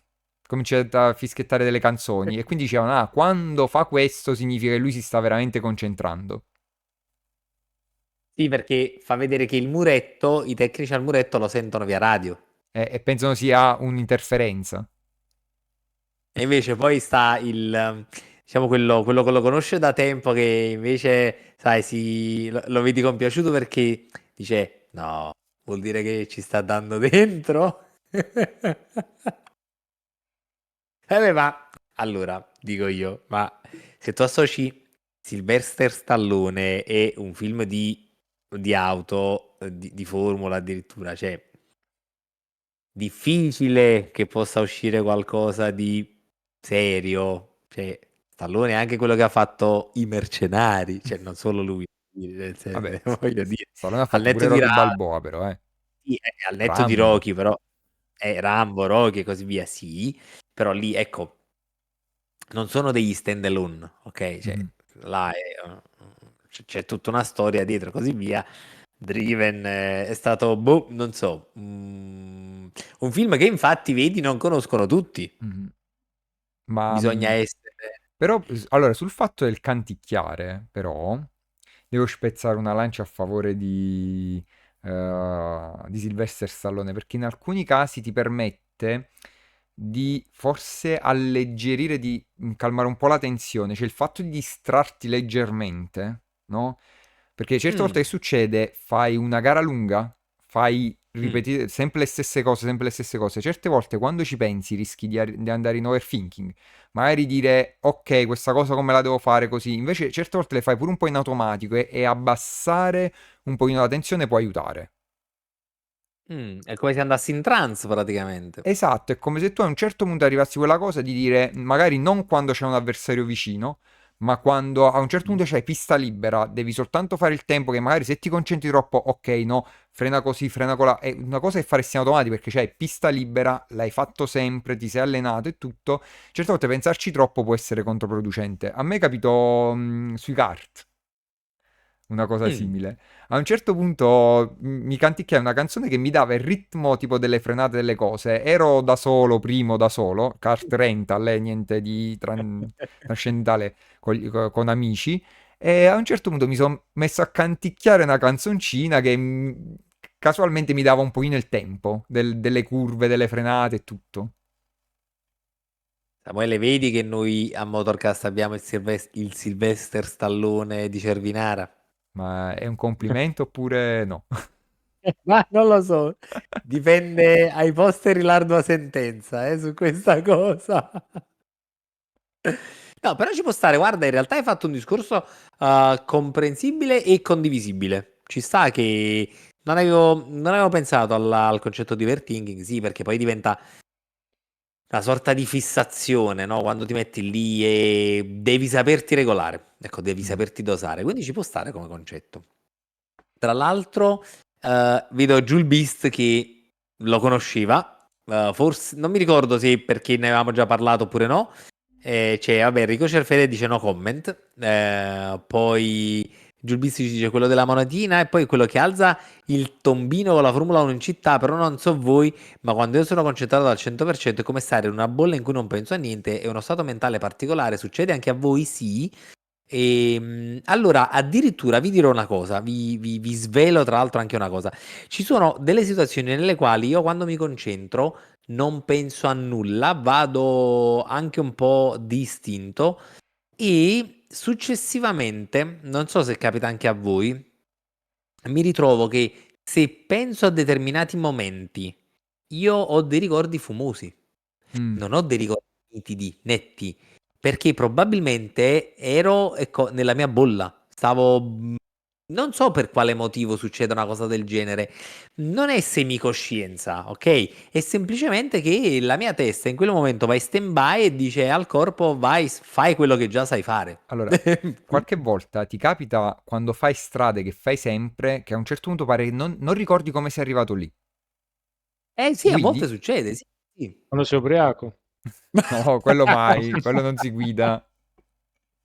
Là noi non guidiamo quando... Vabbè, a parte non Però ci 10, ubriachiamo. 10 e lode per la risposta. 10. Questa è stata bella, questa è stata bella. No, però è vero, è curiosa come cosa. Mi capita di tanto in tanto, ma non avevo poi mai riflettuto nello specifico a quale potesse essere la causa e così via, e collegarla magari anche al mondo in generale della competizione o comunque della guida, che nel nostro caso chiaramente parliamo di quello. Però è È divertente, come vabbè, quando sei almeno al dopo. telefono. Quando sei al telefono con il viva voce in macchina, con l'auricolare, Sì, fai le strade da tanti anni in e sei già automatico. arrivato. Sì, sì, Che magari Dio te ne capitava. liberi, Dio te ne liberi se quella giornata devi cambiare qualcosa, puntualmente fai la strada che fai sempre, e buonanotte ai suonatori e dici, ma io dovevo girare lì. Dice, mannaggia la miseria. Sì, vi capita che magari voi fate sempre la stessa strada, quel giorno che è stata inserita una deviazione perché ti devi fermare al supermercato a fare la spesa, per esempio, arrivi a casa e dici, ah, la spesa. Eh, Completamente tabula rasa, sai quella cosa? Dici, finisce perfettamente tutto. Comunque, ma piuttosto, stavo pensando anche a un'altra cosa, adesso tornando un secondino. Grazie Peppe che hai tolto, diciamo che hai tolto la presentazione. Siamo tornati, io ho il monitor alla mia destra, quindi vedete che ogni tanto guardo a destra per verificare anche cosa stia succedendo e cosa ci offre il buon Peppe in termini di schermata e di inquadratura. Dicevo, siamo tornati con i nostri tre faccioni, ma volevo chiedere poi a Samuele anche com'è stato il passaggio, visto che tu comunque hai avuto delle esperienze poi nella realtà, anche variegate. Hai avuto la Formula, hai avuto la C1, al netto poi dell'esperienza che hai avuto anche con me in macchina, o in generale con Weekend Race. Com'è stato poi il passaggio dalla simulazione alla realtà in termini di guida?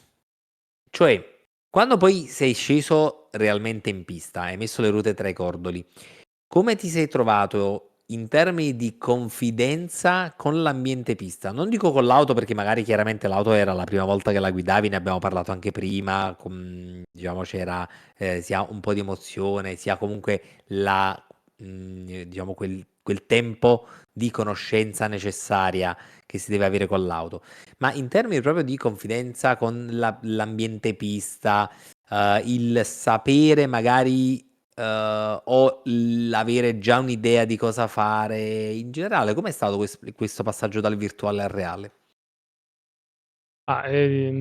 Diciamo che ultimamente ormai è già 7-8 mesi che mi sento più tranquillo, cioè ho più consapevolezza di quello che Mm, sto facendo o di quello che devo fare o di quello che mi può capitare, anche su mm, strada normale, comunque, perché può capitare che magari è un po' in ritardo, va un pochettino di più e comunque la strada è piena di buche, insidie, ghiaccio.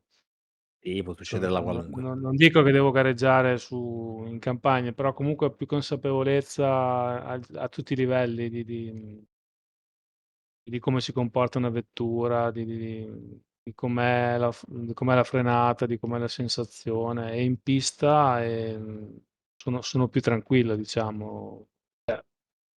È ovvio che se una pista non la conosco, un'auto non la conosco, faccio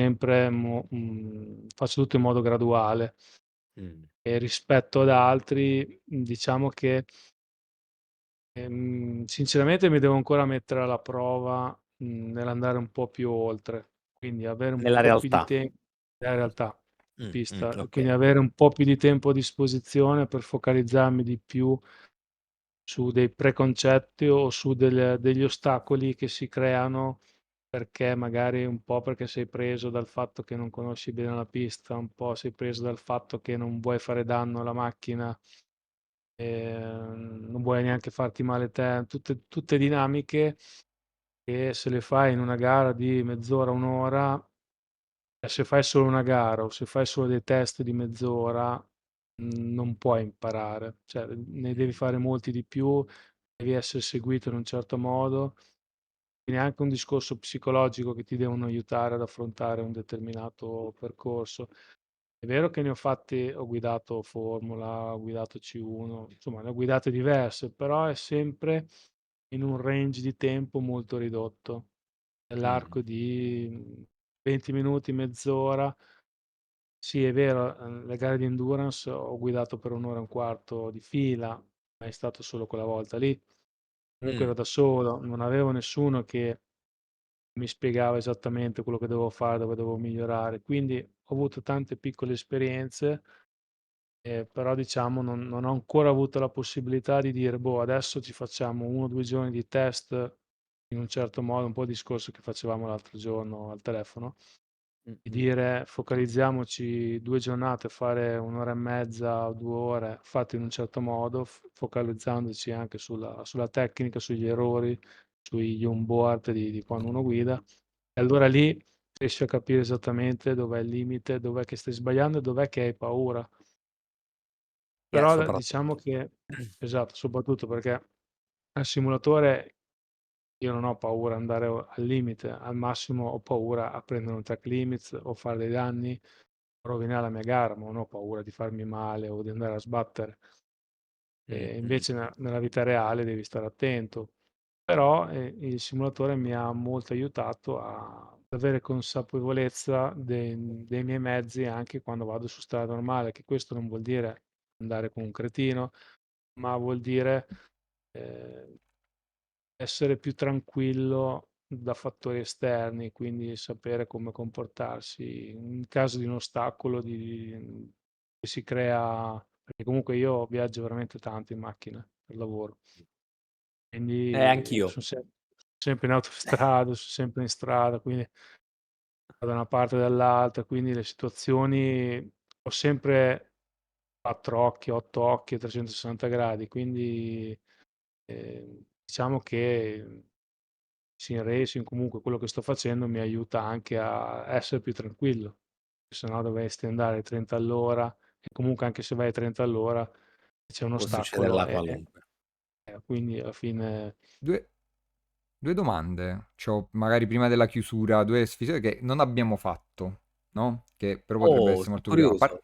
A parte il fatto che io penso che il sim racing alleni tantissimo i riflessi e questo anche nella guida stradale può capitare e tranquillamente infatti che quello stai nei limiti a 50 all'ora e passa un bambino davanti. E allenare i esatto. riflessi fa sempre bene, premesso. Due domande ti volevo fare. Ti faccio la prima, perché abbiamo parlato tanto di auto preferite e dico, ma non abbiamo detto qual è la tua pista preferita? Cioè, quale È pista ti è piaciuta di più? vero! Quale cosa? E dopo ne ho anche un'altra. E vai con la pista. Se vuoi ti Lo faccio vedo l'altra, pensiero. Fai Sai quella fai cosa? l'altra così che forse è anche Domanda di peggio. così riserva.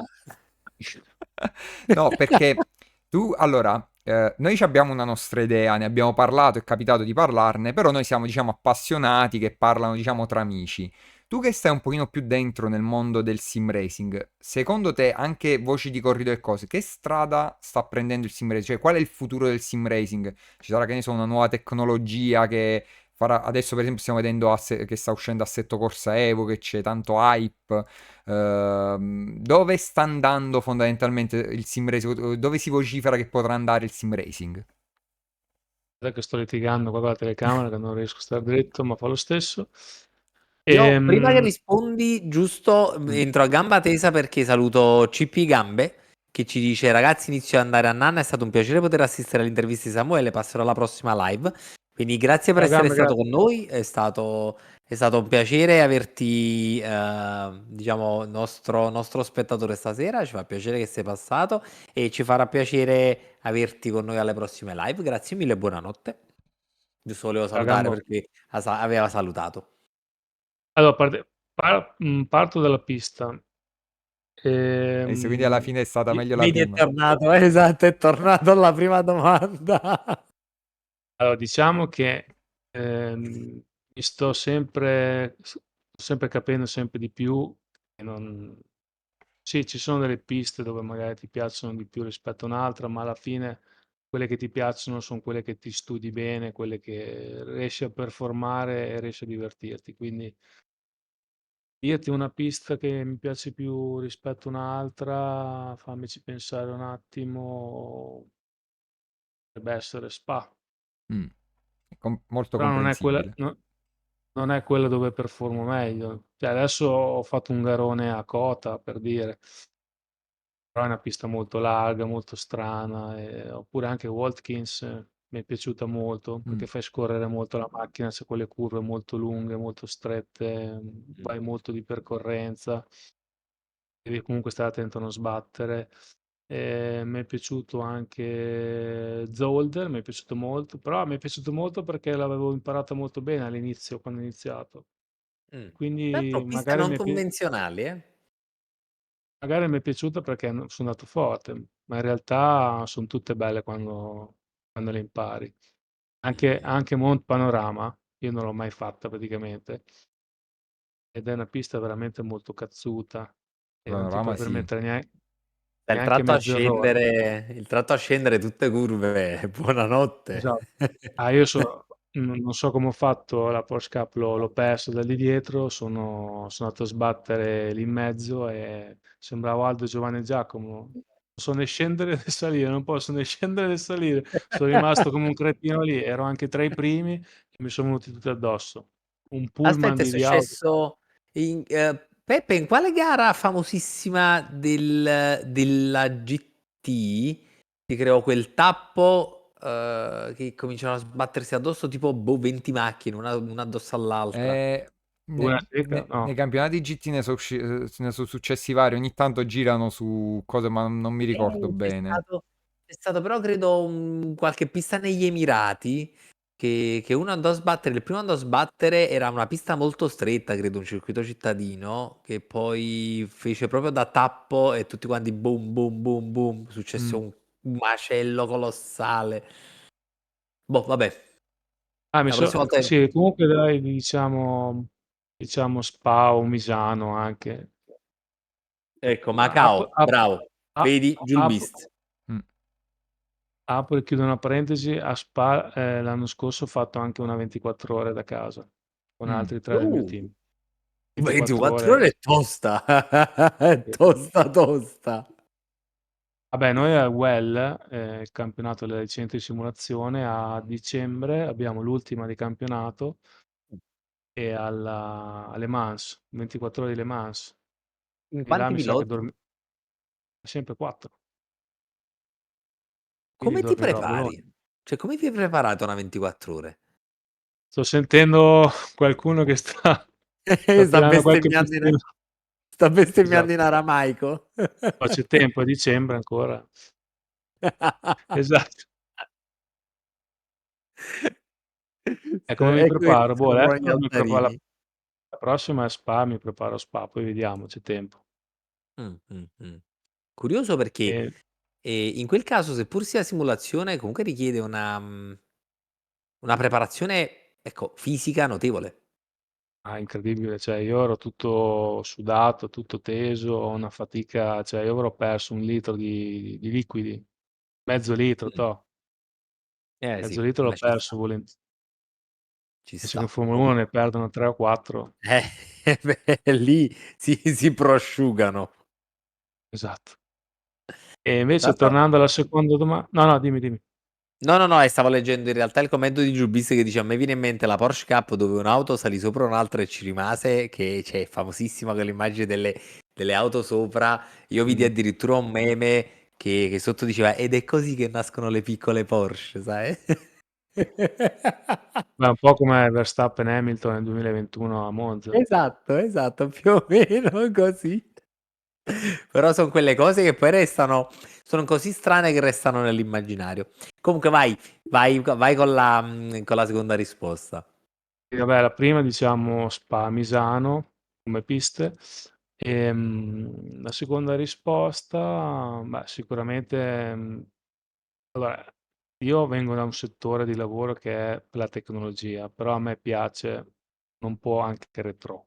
Quindi mi piace un Mh. po' uno e un po' l'altro. È la stessa cosa motorsport, quindi è giusto che il sim racing, vada avanti, nuove tecnologie, nuove piste, tracciate a laser, macchine tracciate a laser, quindi cercare di arrivare sempre di più al reale, però, mi piace anche mantenere un po' di distacco da quello che è la realtà e a quello che è il sim racing. Infatti apprezzo molto il fatto di piloti come Alonso, come Raikkonen, che loro del sim racing non gliene frega niente, se lo possono permettere, son forti lo stesso e vanno avanti lo stesso. Quindi apprezzo più loro che magari degli incalliti mondo e simulazione che magari si pensano di essere dei fenomeni e poi magari in una pista reale non sanno neanche come si accende una macchina, quindi bisogna avere un giusto compromesso e dare il giusto peso sia a un mondo che all'altro, anche se sono strettamente correlati uno con l'altro.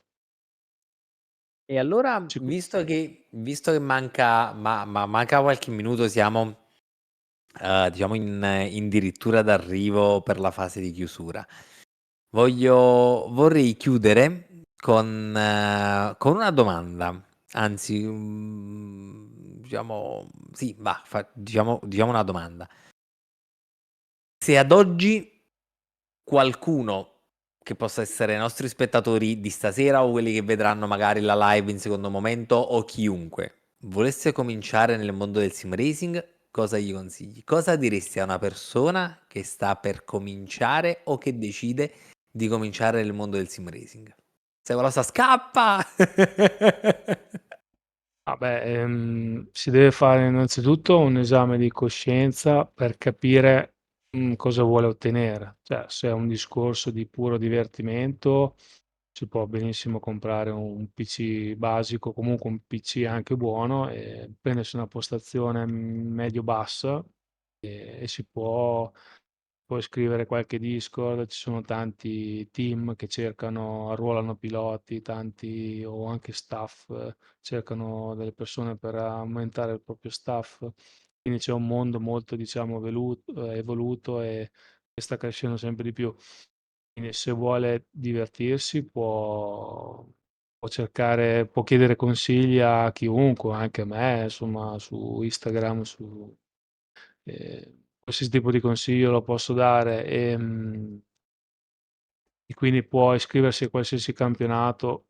Tendenzialmente eviterei campionati pubblici o gare pubbliche perché Mh. ci sono cani e porci e non ti Caos. diverti, ti innervosisci e basta e non impari niente. Quindi Mh. entrare in qualche community, qualche team, partecipare a campionati ufficiali interni, che ci sono di tutti i livelli, anche più amatoriali, più basici, e divertirti e capire cosa vuol dire, entrare in un gruppo e partecipare a gare, perché comunque son tutti seri, fanno briefing, ci son dei regolamenti, ci sono dei giudici, la DG e quant'altro. Sono i punteggi, penalità, tutto quello che c'è nel mondo reale.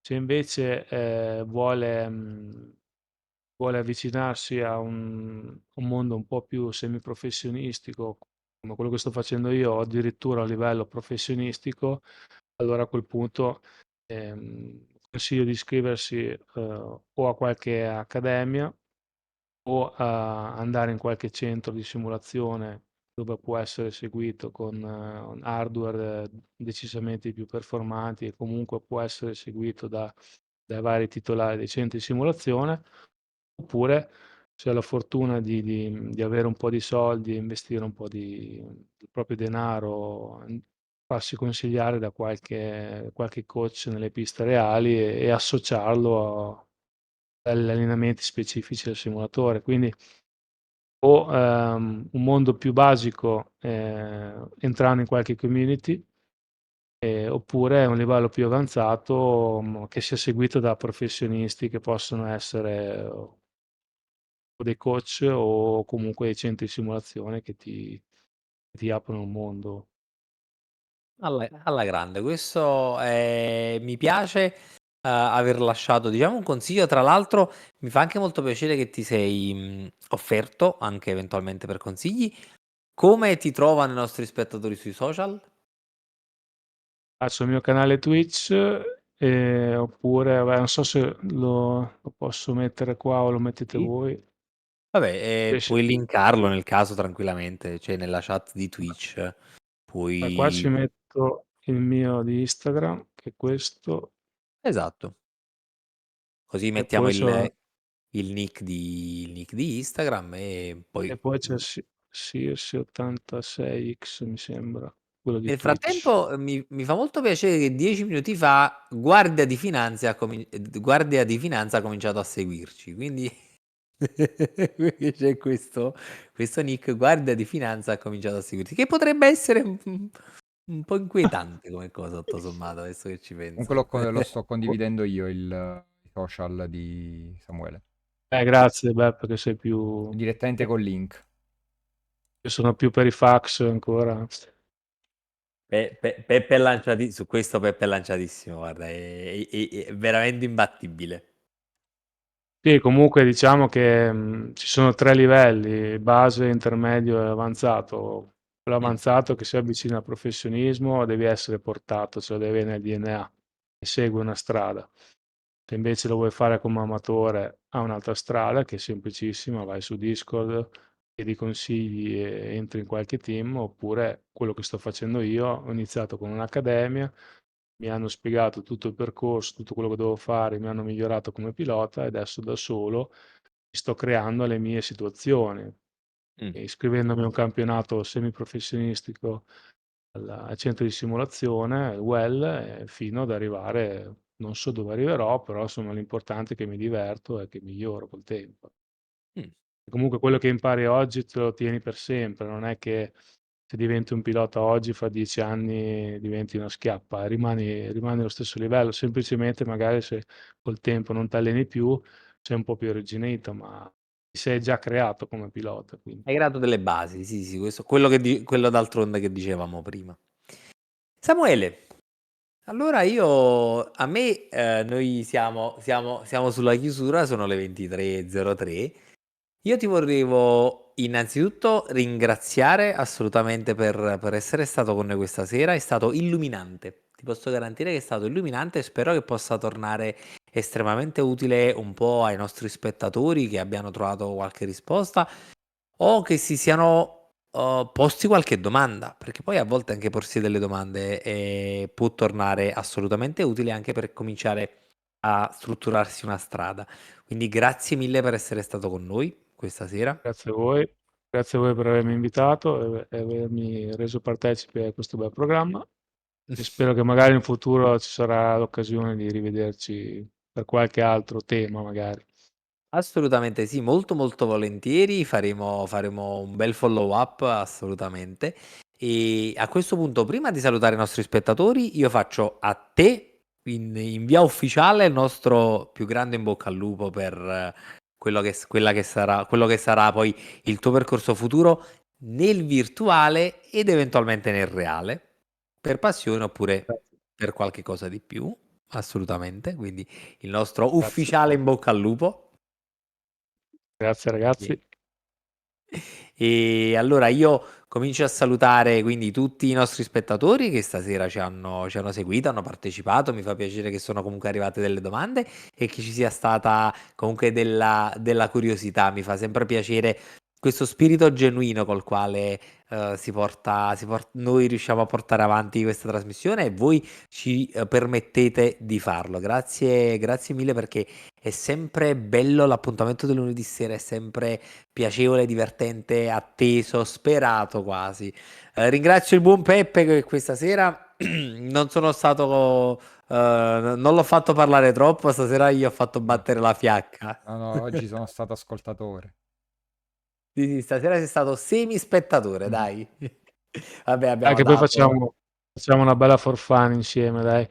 A disposizione. Vole- Volentieri, volentieri. Magari potrebbe essere anche la scusa per far rispolverare il mio volante, per far rispolverare il volante anche a me. Chissà, vedremo. Non posso assolutamente Esatto. promettere niente.